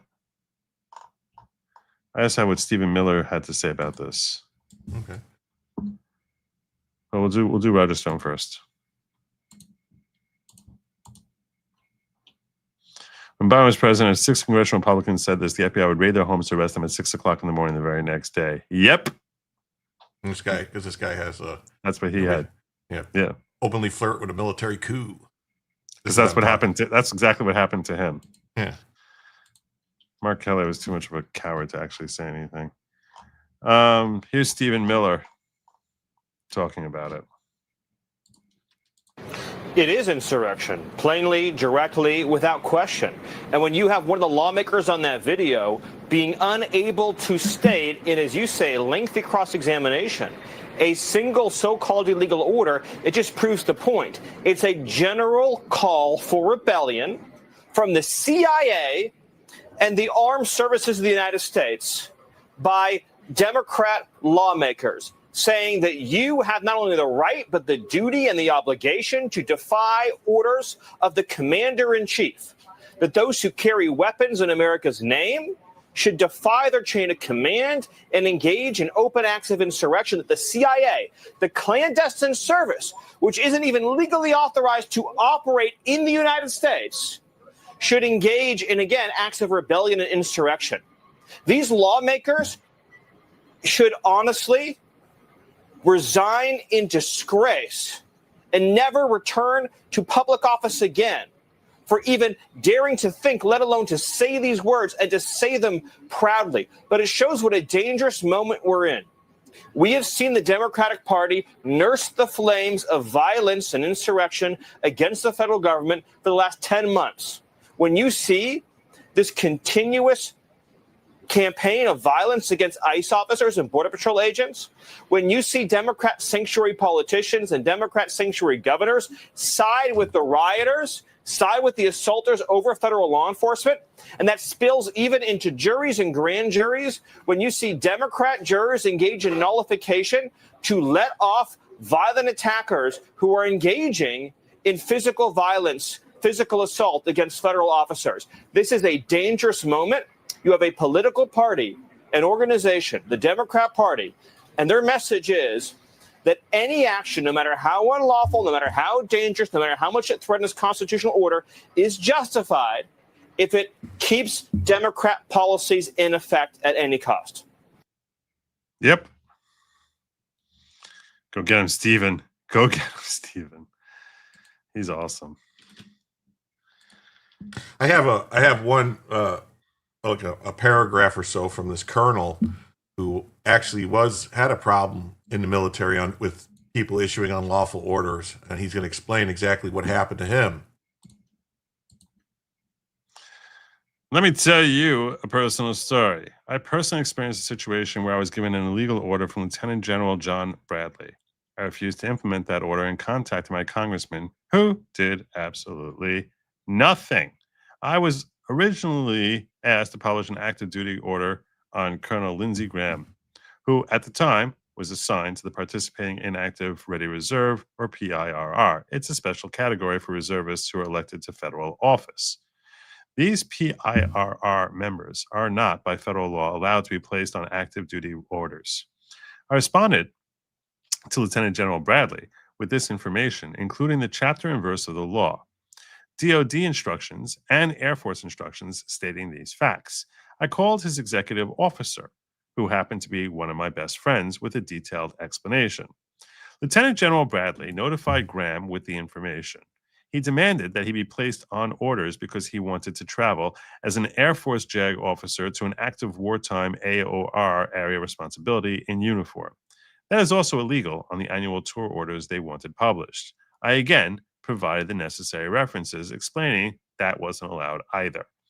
Follow-up emails stated that Graham just wanted the orders to wear his uniform and wasn't going to file for pay, so it really wasn't a problem.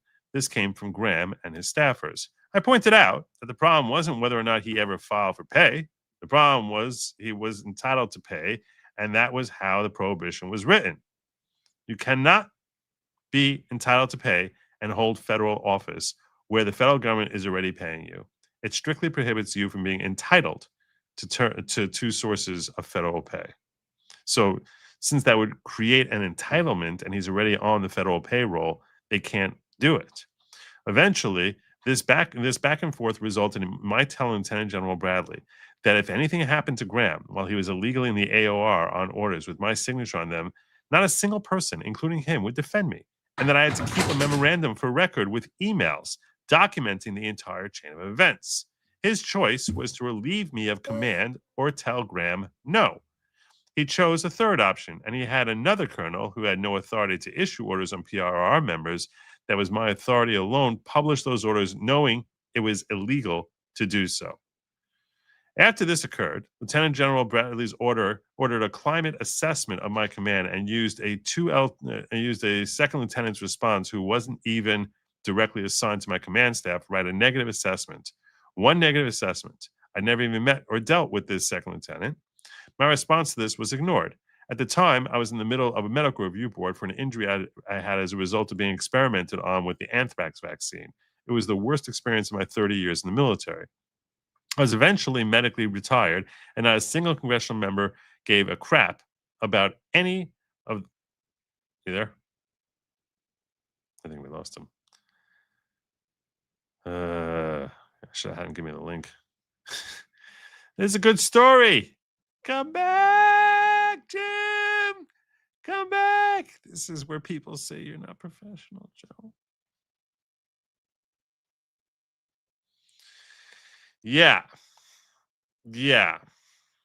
So I was eventually Oh, and yes, Lieutenant General Bradley was one of the general officers who signed a letter saying President Trump wasn't fit to be the commander-in-chief, of course. Lieutenant General Bradley was under investigation when he retired for other actions he orchestrated that were investigated by the DOD and AF Inspector General. From Graham's wiki page, in 2007, Graham served in Iraq as a reservist on active duty for a short period in April and for 2 weeks in August, where he worked on detainee and rule of law issues. He also served in Afghanistan during the August 2009 Senate recess. He was then assigned as a senior instructor as the Judge Advocate General School, though he never went. This is illegal. Lesson learned. Congress will use the military members as pawns for their own benefit, will never defend actual wrongdoing that doesn't benefit them. Bottom line, any military member who believes that they are given illegal orders has a chain of command and an inspector general to address the issue. When that fails, and it often does, they're authorized by federal law to become a whistleblower. Congress will only act if it politically advances their political interests. The military member's interests or career is never considered. It should also be noted that not a single person in this video helped a single military member when President Biden mandated illegally healthy military members to be injected with a poisonous experimental cancer treatment that killed animals when they were injected. Not a single one of them made a video of the horrific treatment of anyone that refused these illegal mandates. The thought of intelligence agents and military members advocating for politically motivated seditious act is illustrative of the vile nature of these people. In an orchestrated attack on our military and the executive branch of government, they will literally use military members as pawns in their quest to overthrow our democratically elected government. Lastly, ask yourself these questions. Who orchestrated this video? Who contacted these seditious actors? That's a good question. These are good questions for the FBI. And the FBI should be interviewing them right now. Who compiled the footage? Who conspired, planned, and acted sedition? This wasn't one congressional member with a bright idea. This was planned and orchestrated to use active duty military members to further an attack on a duly elected president by opposing forces. Let that sink in. While they like to point to other countries as tyrannical, socialist, etc., they're using the CIA tactics of regime change and destabilization in the United States of America. Who wrote this? The Colonel.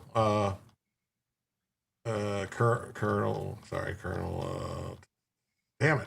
Colonel Towner Watkins. Wow. How many likes did this thing have? Probably a lot.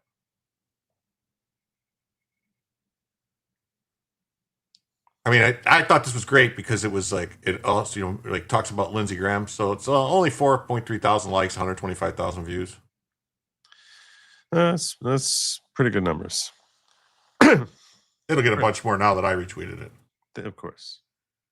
That number is going to go skyrocketing up. It's kind of like, the order of preference of what people are looking for on retweets is basically Elon, Cardi B, me, Jim. Yeah. You got Data Republican brought some stuff up about it too. Okay, rant time. This is the wife of Jake Sullivan, one of the biggest coup architects. She also happens to be in Lily for Liberty's district. Lily Tang Williams told me that even though she had a real fighting chance to win per the polls, the RNC establishment simply abandoned her. They did nothing and continue to do nothing. Why? Probably to do with Republican and Democrats alike attended Cheney's funeral. A warmonger who has objectively caused the deaths of hundreds of thousands and caused millions of refugees to no net democratization or whatever alleged benefit of liberal interventionism in the Middle East. And in a weird way, kind of proves the conspiracy. Because only through all spanning institutional capture can that scale of transgression be so easily brushed over. I'm so done with our rulers. They're terrible people.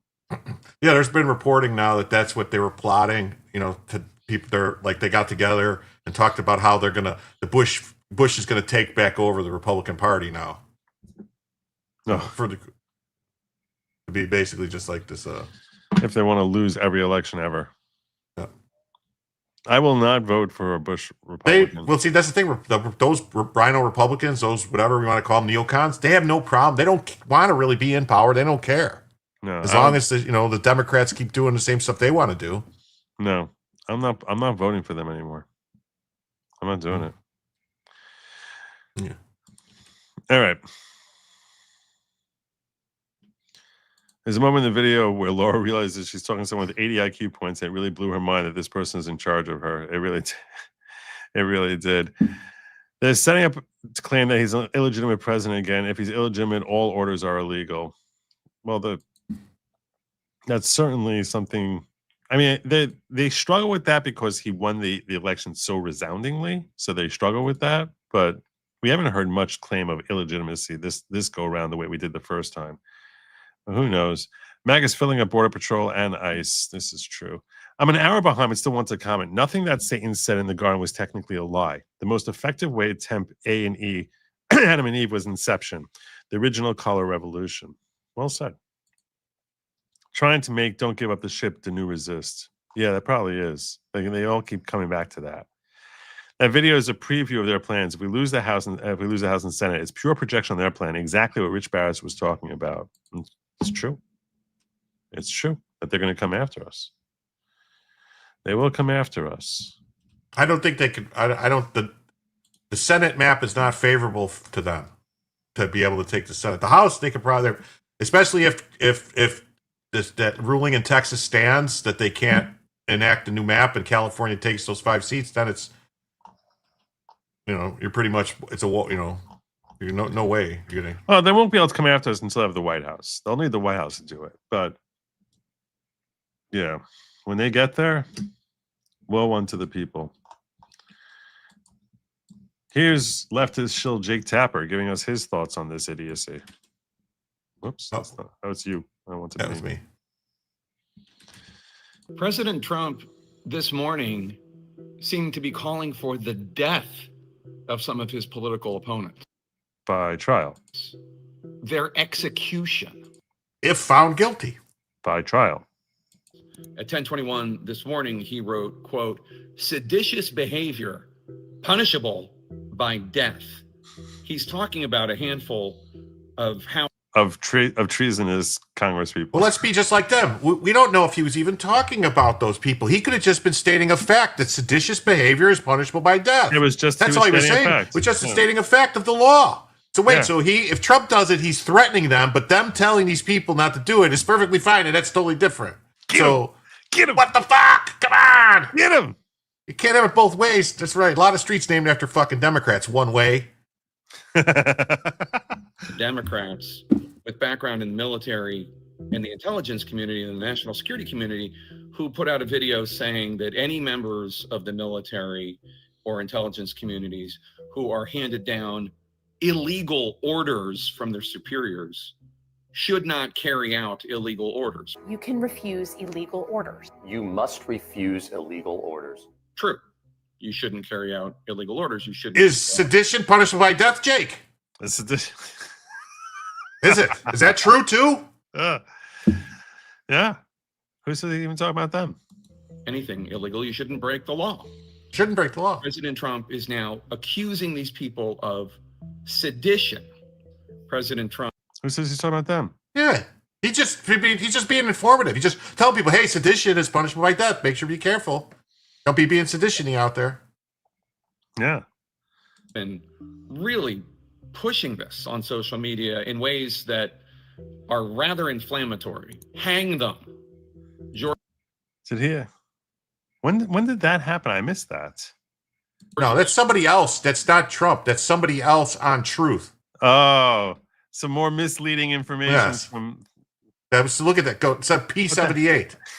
Whoever P78 is. I guess he retweeted it. Maybe he retruthed it. Retruthed it. Maybe. Who knows if that's even really his account? Yeah. George Washington would. That's right. The president actually reposted a tweet that said, "Hang them." Who's he talking about? Maybe he's talking about Putin.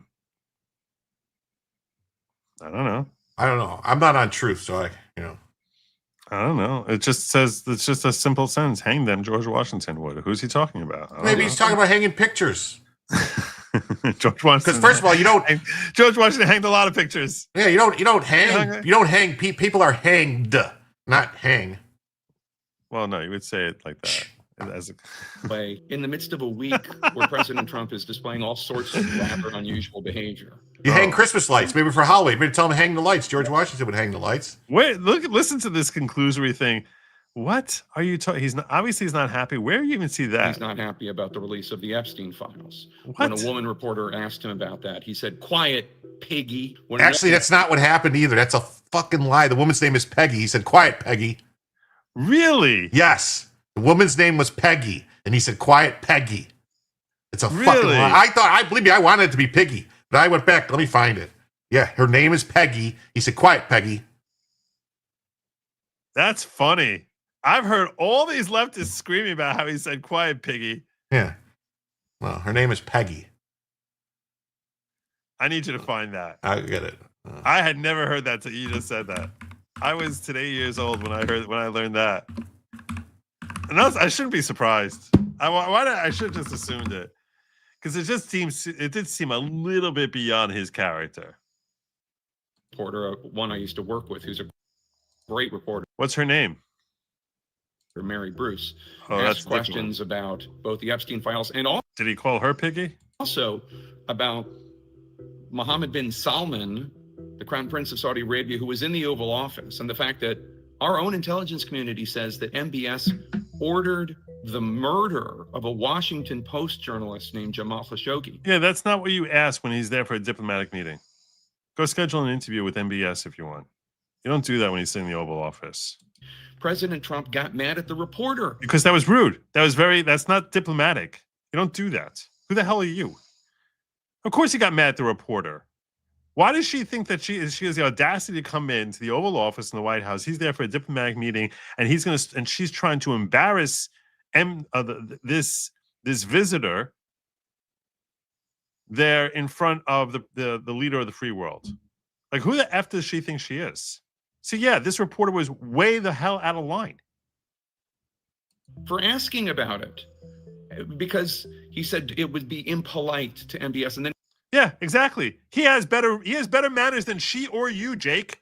He started criticizing the victim of the murder, Khashoggi.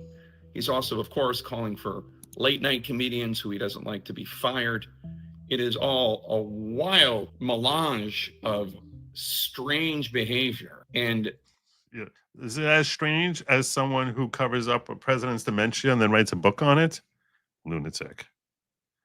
We should not become numb to this. This is not normal behavior. You're not normal. From a president. And in fact, when you start calling people traitors and when you start saying that people should be hanged. Is that like when people start calling him Nazi? Is that like that? Is it like that? In this climate where there is all this violence against political figures, including against President Trump. It's only against the left. It's only against the right.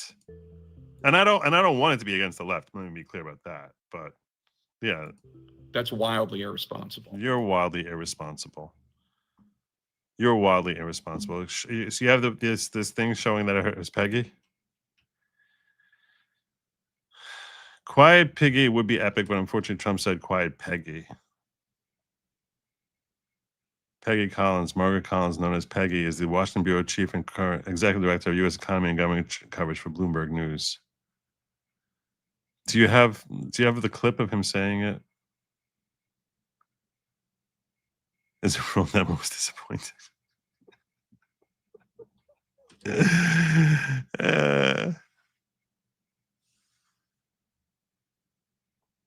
So we don't know that she was there.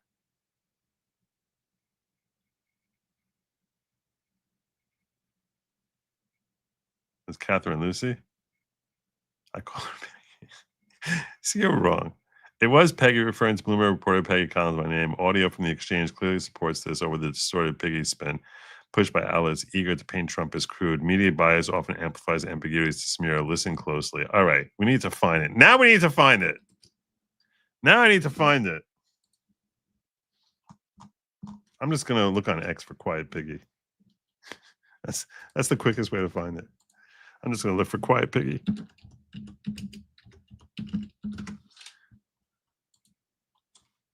Imagine someone saying quiet piggy to your kid, to your dog.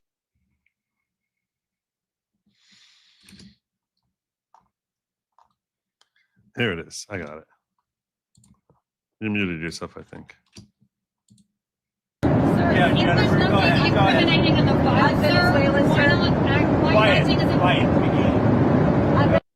Yeah, Jennifer, go ahead. Incriminating in the file, quiet. It sounds like Piggy. It sounds I don't care if you did say piggy, whatever. But I'm just saying, they're saying it was just one Peggy. So maybe he just maybe his dentures slipped. What do you in the chat think it is? Is it Piggy or Peggy?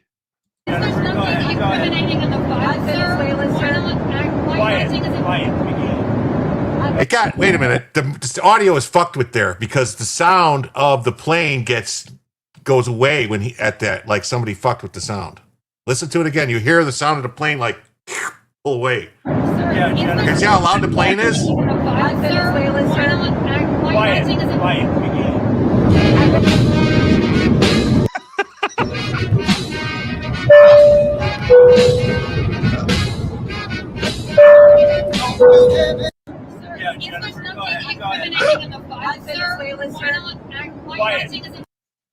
I had not seen that before.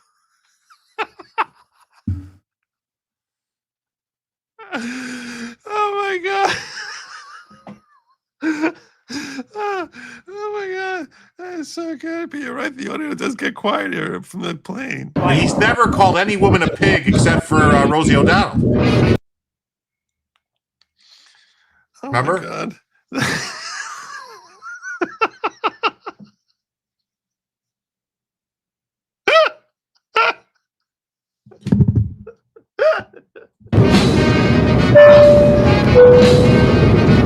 That is so good.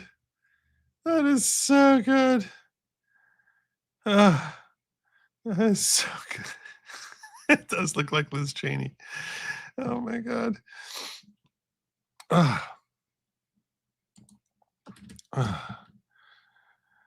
is great. I gotta save this. I'm gonna save this. Put this aside.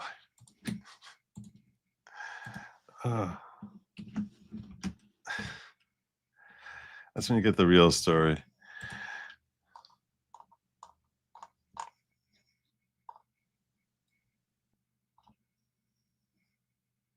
It is weird how that goes with the audio there. It does sound like Piggy. Mr. President, what did Jeffrey Epstein mean in his emails when he said you knew about the girls? I know nothing about that. They would have announced that a long time ago. It's really what did he mean when he spent all the time with Bill Clinton, with the president of Harvard, you know, that is Summers, Larry Summers, whatever his name is, and all of the other people they spent time with. Jeffrey Epstein and I had a very bad relationship for many years. But he also saw strife because I was president. So he dictated a couple of memos to himself. Give me a break. You've got to find out what did he know with respect to Bill Clinton, with respect to the head of Harvard, with respect to all of those people that he knew, including J.P. Morgan checks. Sir, Yeah, if Jennifer, there's go ahead. nothing Go ahead. incriminating in the file, sir, why not why are you Quiet. acting as if Quiet. Yeah. I still think the audio sounds like it's been tampered with. He didn't reverse his stance on releasing it. He signed the bill, you idiots. I don't know. Anyway, you want some good news? Always.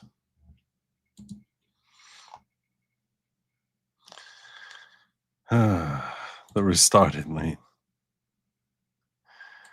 Richard Parker, new member of the following. I don't know if you're new to the channel. Maybe you're brand new to the channel. I've never seen you before in my life, Richard Parker. But I just want to say, welcome to the following. Please be aware that the following is not at all a cult type of cult. It's just a gathering of like-minded individuals who are seeking greater personal growth through community, unity, learning, and thinking. So, with that, we welcome you to the following. Please bear in mind that I am not at all the leader of the following, just a host. What's the good news you got for me? What if Trump didn't know her name was Peggy? Her name was Peggy. He just didn't know it. She's not Peggy. I don't know. All right. Oh yeah. So the good news. I'm not. I see what you want to share with me as the good news. I'm still on story here. Okay. I'm still on story. All right. And I know I'm late. I'm supposed to be doing a locals, which I was supposed to start like 15 minutes ago. And I'm late there. It's a locals after party. So the folks there know that it's going to be when I finish here. but I am going over to locals right when I'm done here. I'm urging you all to join me over there. I'm going to be watching a video which has 3 lawyers who attended the Comey hearing. So this is what we're going to be doing. We're going to be watching this video. It's almost an hour long. I don't know if I'm going to watch the whole thing because I think the last part is talking about a different case.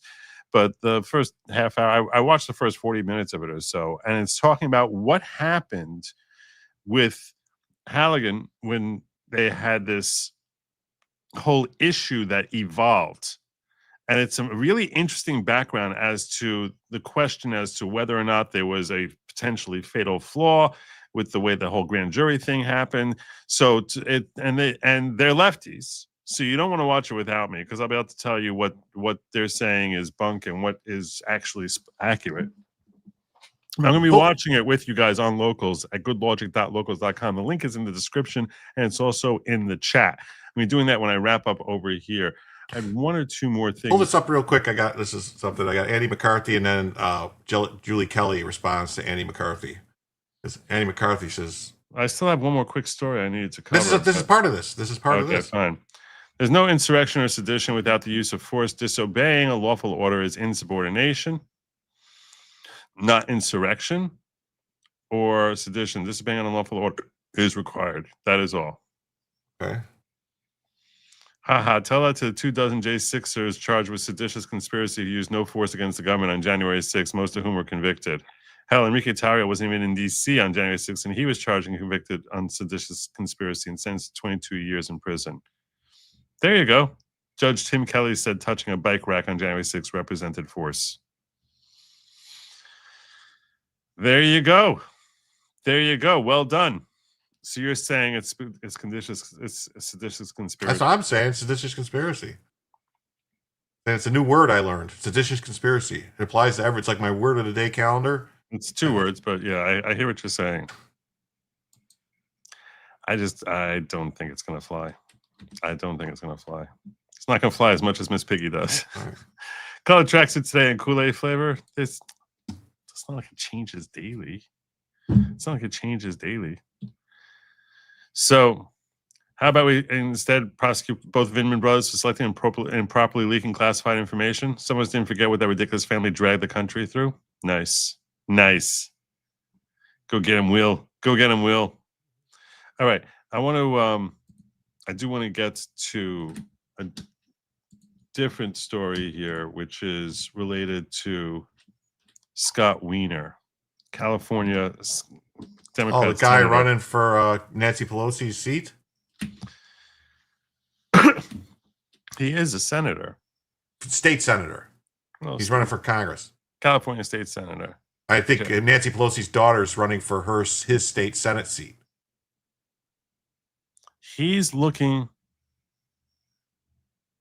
Okay. All right. So he's a state senator, Scott Wiener, seeking to announce the No Kings Act, which will allow people to sue federal officers and agents for violating constitutional rights. In other words, if your constitutional rights are violated by Trump and his fascist regime, I'm helping you get made whole and get justice. Let's listen to this clown. Trump may think that he has legal problems now, but they're about to get a whole lot worse. Doofus. This guy looks like he's sitting in the corner. His wife is he has no wife. No, he doesn't have a wife. This guy is queerer than a $5 or $3 bill or whatever it's called. You think so? Oh God, he passed the bill that said if you give people AIDS on purpose, you can't. It's not a crime anymore. Did he really? Yes, he passed a law that said if you're in a relationship with someone, as long as they're within 5 years or 6 years, or you're like some weird thing where basically like if if a 21-year-old sleeps with a 14-year-old, as long as it's a gay relationship, it's fine. Sick. Because yes, he is sick. I just introduced to make it much easier to sue federal officials and agents when they violate your rights under the U.S. Constitution. So Trump is a loser in general, and he's losing big time in federal court. The courts are ruling against him left and right, saying that his actions are unconstitutional and illegal. That's good. However, there's still no real accountability. Why is that? Because under federal law, it is almost impossible to sue an individual federal official or agent when they clearly violate the law, or violate the Constitution. And so I introduced and just announced a new bill, Senate Bill 747, that will expand California's civil rights law to include being able to sue federal officers and agents when they violate the U.S. Constitution. We have the ability to do this. We just Under what theory? Under what theory? We've done it, and now we're going to do it. You can already sue the federal government. You can already sue the federal government. Under the theory that California is its own country. Under the Federal Tort Claims Act, you already can sue the federal government. You don't need. This is why this is such a stupid law. You can already sue the federal government. If the federal government does something wrong to you, you sue them on the Federal Tort Claims Act. It's 1983. I think it's 25 USC. Which one is it? FT. Yeah, because it's just to make retards cheer, as Jacob Castro has so aptly put it. And 28 USC. It's in 1980. Why is it? Well, that's not the one I want. That's not what I want. Federal Tort Claims Act. Let me pull it up. I want to pull up the actual statute for you here.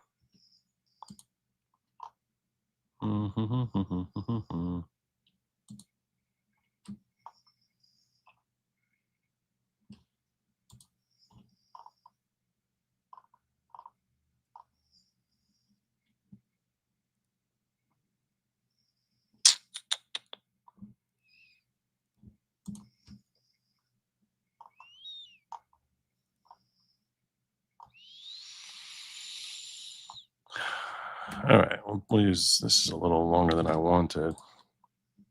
Find a shorter one. It's way too long. I don't like how long this is. This is looking very long when I'm looking at it. All right, well, the Federal Tort Claims Act, which has a 2.5-year statute of limitations, is designed to basically enable you that if you are a victim of some sort of wrong by the federal government, that you have the right to sue them. You sue the United States of America. They are the defendant in the action. What he's proposing is that you should have the ability to sue an individual. This is like saying that I'd rather sue. Imagine you go into a Tesla dealership, right? And an employee there who's working behind the desk as a clerk, as some phone operator woman. She comes over and she's like, I hate you, you're a jerk, and she punches you in the face. All right?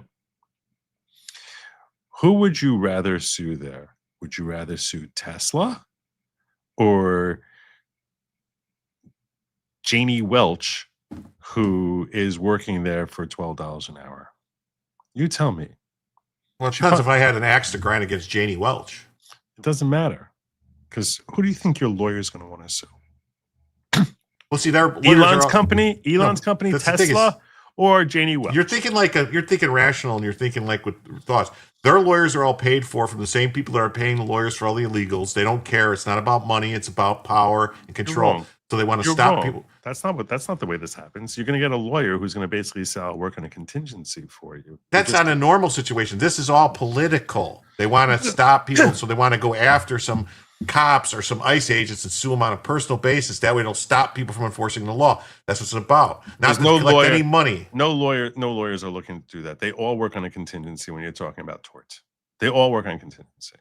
They can't afford to do this for free. Now you're telling me it would be some big law firm. It would be some big law firm that handles all the stuff, that does all these pro bono stuff, like the Susie for the ACLU and different things. That's what it'll be. It's not going to be somebody doing it to get paid. Why? What you're describing. Perfect example. The people who sued Alex Jones. They didn't want the money. They wanted to stop Alex Jones. It was all paid for by other people. But they didn't sue his producer. They sued Alex Jones. Because he's the deep pocket. You always sue the deep pocket. Always, always, always, always sue the deep pocket. You don't sue Janie Welch. You sue Tesla. You might throw Janie Welch in there, but you don't care about the judgment against Janie Welch. All you care about is Tesla. Because that's the one who's going to be able to afford paying it. Because once you get a judgment, you want to be able to collect on it. That's the point. But that's what I'm saying. Sometimes they don't care about collecting on it. It's about other things. That's the reason they sue these, like all these lawsuits against the against gun manufacturers and all this stuff. It's not about winning. It's about draining money. It's about screwing with them. Oh, okay, so you're saying that they shouldn't get. It's lawfare. So you're saying the person who's injured doesn't want money. It's what you're describing is utter malpractice. Would be utter malpractice. Yes, it happens all the time.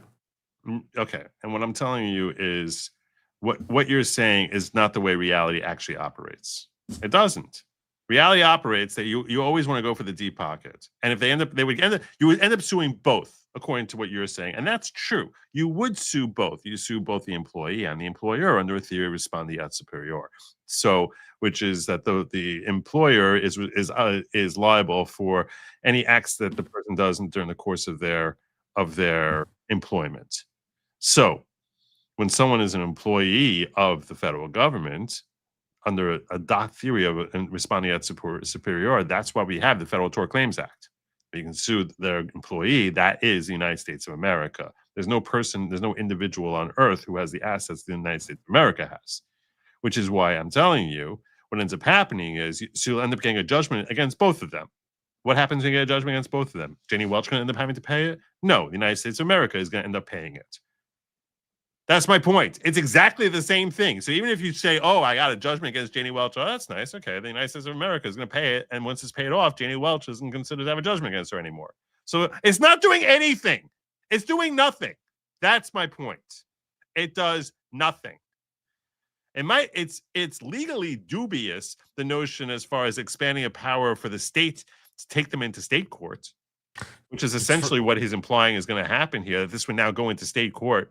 That's legally dubious, whether or not you have the authority, because in order to sue this individual, you probably have to take him to federal court because that's my point. Is in the scope of their employment. Everything they're doing is legally dubious, Joe. If they're acting in the scope of what I'm saying is, so to that extent, it would be struck down. If you're trying to get them in state court, it'd be struck down because you don't have authority to go after them in that jurisdiction when they're acting in the scope of federal employment.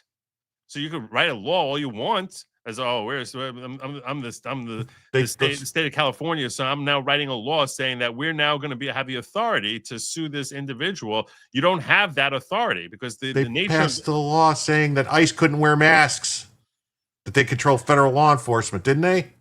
In California? Yes.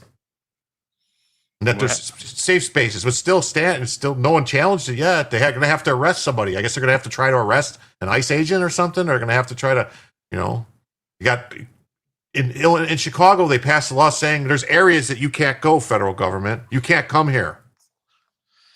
You can't come within 100 feet of a courthouse. Interesting.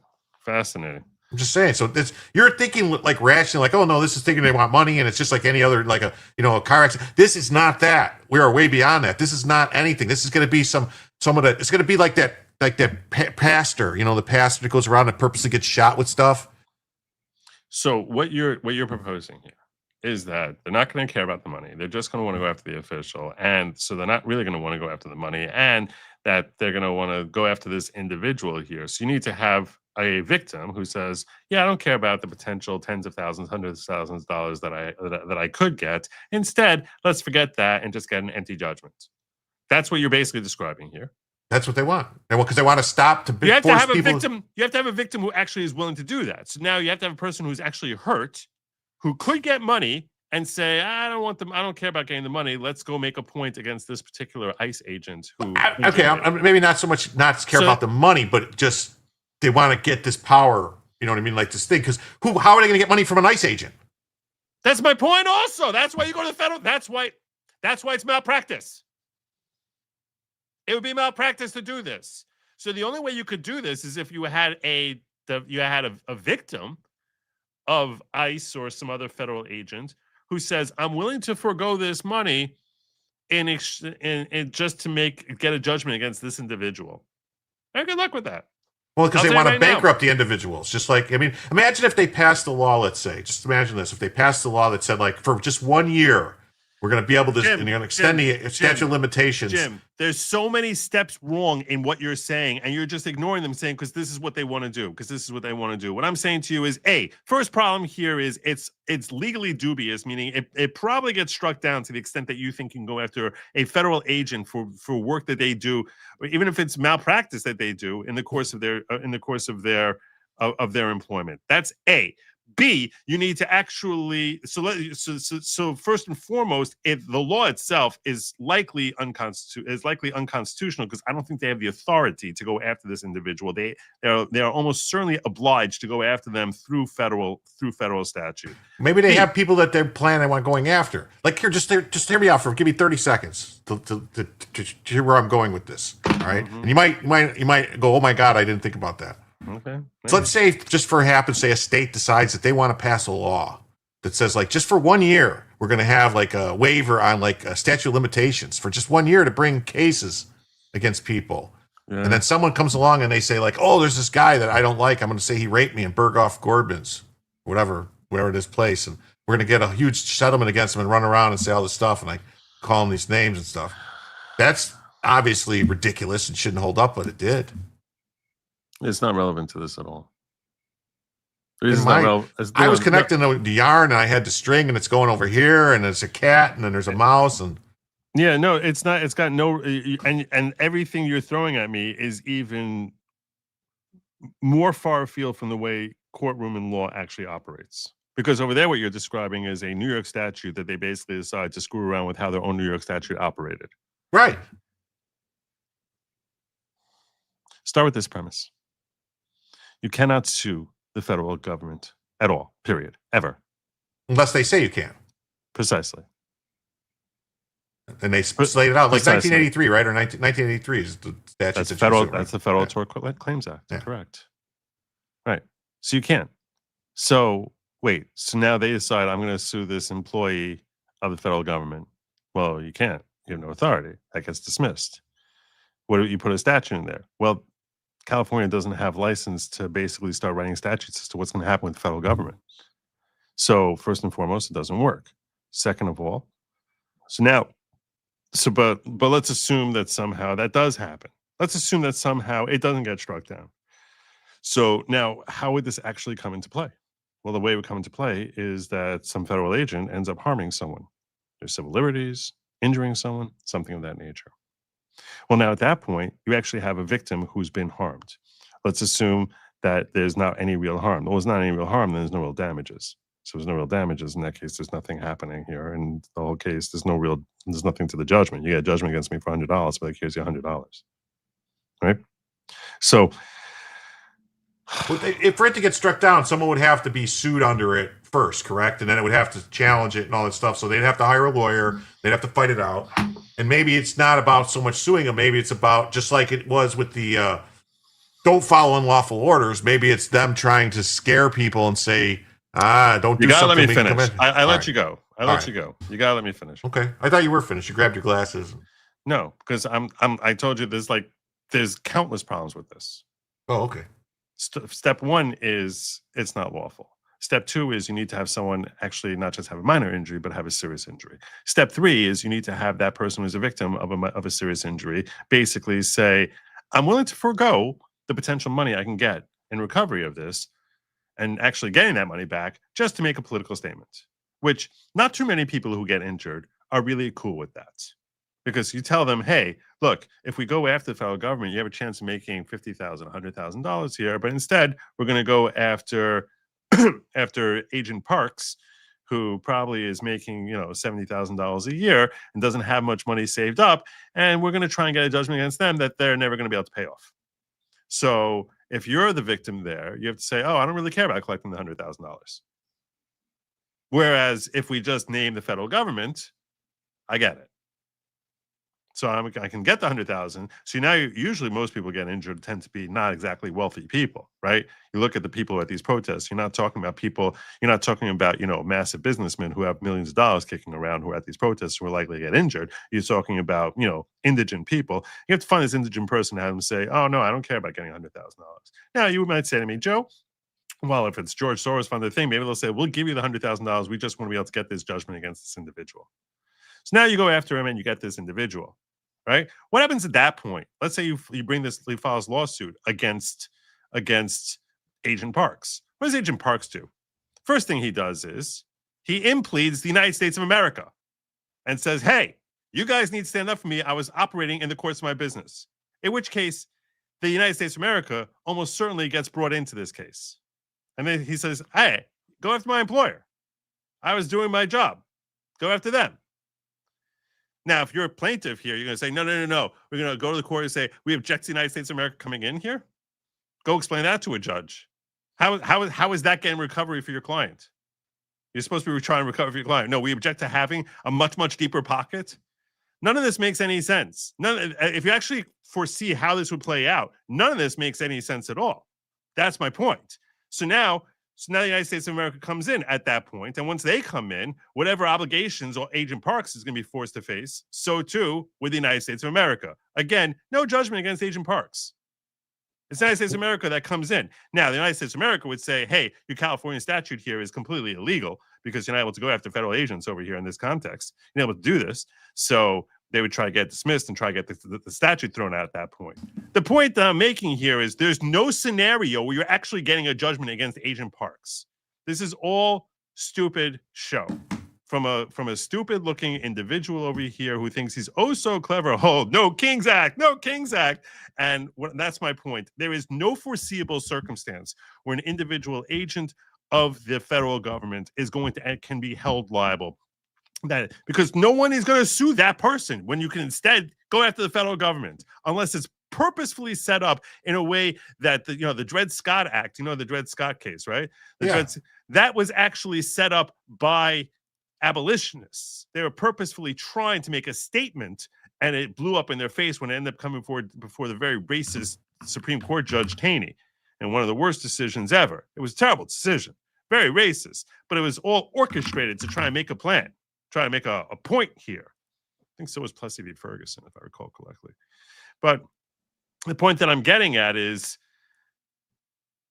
this becomes very obvious political theater. And I don't even think the political theater can play out in a way that this dork over here is hoping it's going to play out. But he's so excited. No King's Act. So stupid. Wiener theory. It's an intimidation tactic against ICE members. Maybe. I don't know. Her name isn't Peggy. He called her Piggy. I think you're probably right on that. It's to make ICE afraid of operating in California. Yeah, well, I would tell them, don't worry, it's impossible for them to actually come after you individually. That's all would happen. I'm sure Tom Homan would tell every person in there. You assume Marxist activist judges make sense. No, what I'm saying is the United States of America would come in and bail out Agent Parks in that circumstance. Right? That's all I'm saying. Respectfully, he looks like every propaganda poster. He does. It's an interesting thing. I have my own little dilemma with what I'm noticing here. He's got these little earbuds things, which look like earrings to me. Right? Mm-hmm. I noticed, and there's some, and I was gonna make a comment about them because Harry Sisson has the same ones. When I was actually looking to get improved earbuds, I found that those are like really expensive, like really good ones that he's got there. And it's like they cost like $400 or something like that. Those earbuds. I think they're also for an iPhone, and I don't have an iPhone. Anyway, that's what I got for you. I'm 2.5 hours in. I was supposed to start my thing 45 minutes ago. I still have a local show to do tonight. You need to share with me the links that I'm supposed to be putting in the chat and description. Oh, me? Yes. Well, hold on before, because I want you to see if this is what he actually looks like.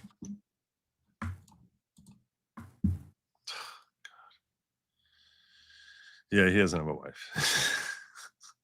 That's him at the Pride Parade, by the way. Oh, God. Sick guy. But let me put the link in there for you. But yeah, so I apologize. I was just saying, Joe, it's like, that these people, they do things, that aren't really legit just to do it, And then who says, what if the next administration comes in and they bring a lawsuit against, Tom Holman or, Greg Bovino or something like that, and the new administration under, Gavin Newsom says, yeah, we're not going to defend that. We're not going to defend that. Well, that's a different scenario that you're talking about. But likely, it's much less likely that someone's going to end up finding themselves as an ICE agent in California if it's under some Democratic president, right? Maybe. Santiago Space Outlaw says, I'm late joining, but I believe asshat is an official title in Congress. I forgot to thank Dominion for his raid. So thank you, brother. Appreciate that. While you're here, if you can please like, share, subscribe, do all that good stuff, I would be most obliged, because that's the sort of thing that helps us. I want to remind you all that starting Monday, I'm going to an earlier schedule. So probably 6:30, 6:45 p.m. Eastern, in that range. My objective is to basically be rolling out behind Robert Gouveia. So I might actually just start when he finishes there. I might just actually roll out at that point in time. And that's going to be starting Monday for the foreseeable future. That he actually said he's going to be redirecting his audience over to my show. And I feel like this is going to give me a level of exposure that is certainly far greater than I'm able to get in the late night hours. And I'm going to try and start my show when Joe ends his. There you go. I have a rolling panoply of entertainment for you. So with that, I'm going to urge you all to, and also I am going to have locals that's coming up right after this show, goodlogic.locals.com. That's goodlogic.locals.com, where I'm going to be reviewing the breakdown from 3 different lawyers who were watching the Comey hearing that happened earlier this week, and their takeaways as to how that entire series unfolded. I'm going to share with you my thoughts as to how how unorthodox the proceedings were. I think that some of their takes are kind of wild and crazy. Some of these attorneys, they do seem like a bunch of lefties who all work for the same entity. So they probably are all a bunch of lefties. And I will give you my thoughts on what they say over there. Before you get on out of here, before I get on out of here, I'm going to remind you to please make sure you sub to Jim Tells You. The link is in the description, and it's also in the chat. You can find it there, whether you're on Locals or whether you're on Rumble. Whether you're on YouTube or you're on Rumble, and it's going to be in the description imminently. So please make sure you stop on over there, give them a like and a follow, and then pop on over and join us in Locals. We're going to have a lot of fun over there. A lot of fun. Watching these crazy leftist lawyers but it's also going to be informative in the sense that it's interesting to hear how this whole thing went down, and it gives us perhaps some perspective as to where this judge is at on his interest in pursuing this case and seeing it further. So that's coming up now. Lab meat never was meant for you. It's not really meant for human consumption. It's definitely not meant for you. It's meant for they, them. And do not eat the bugs. Have a good night, and I'll see you on Locals. Godspeed.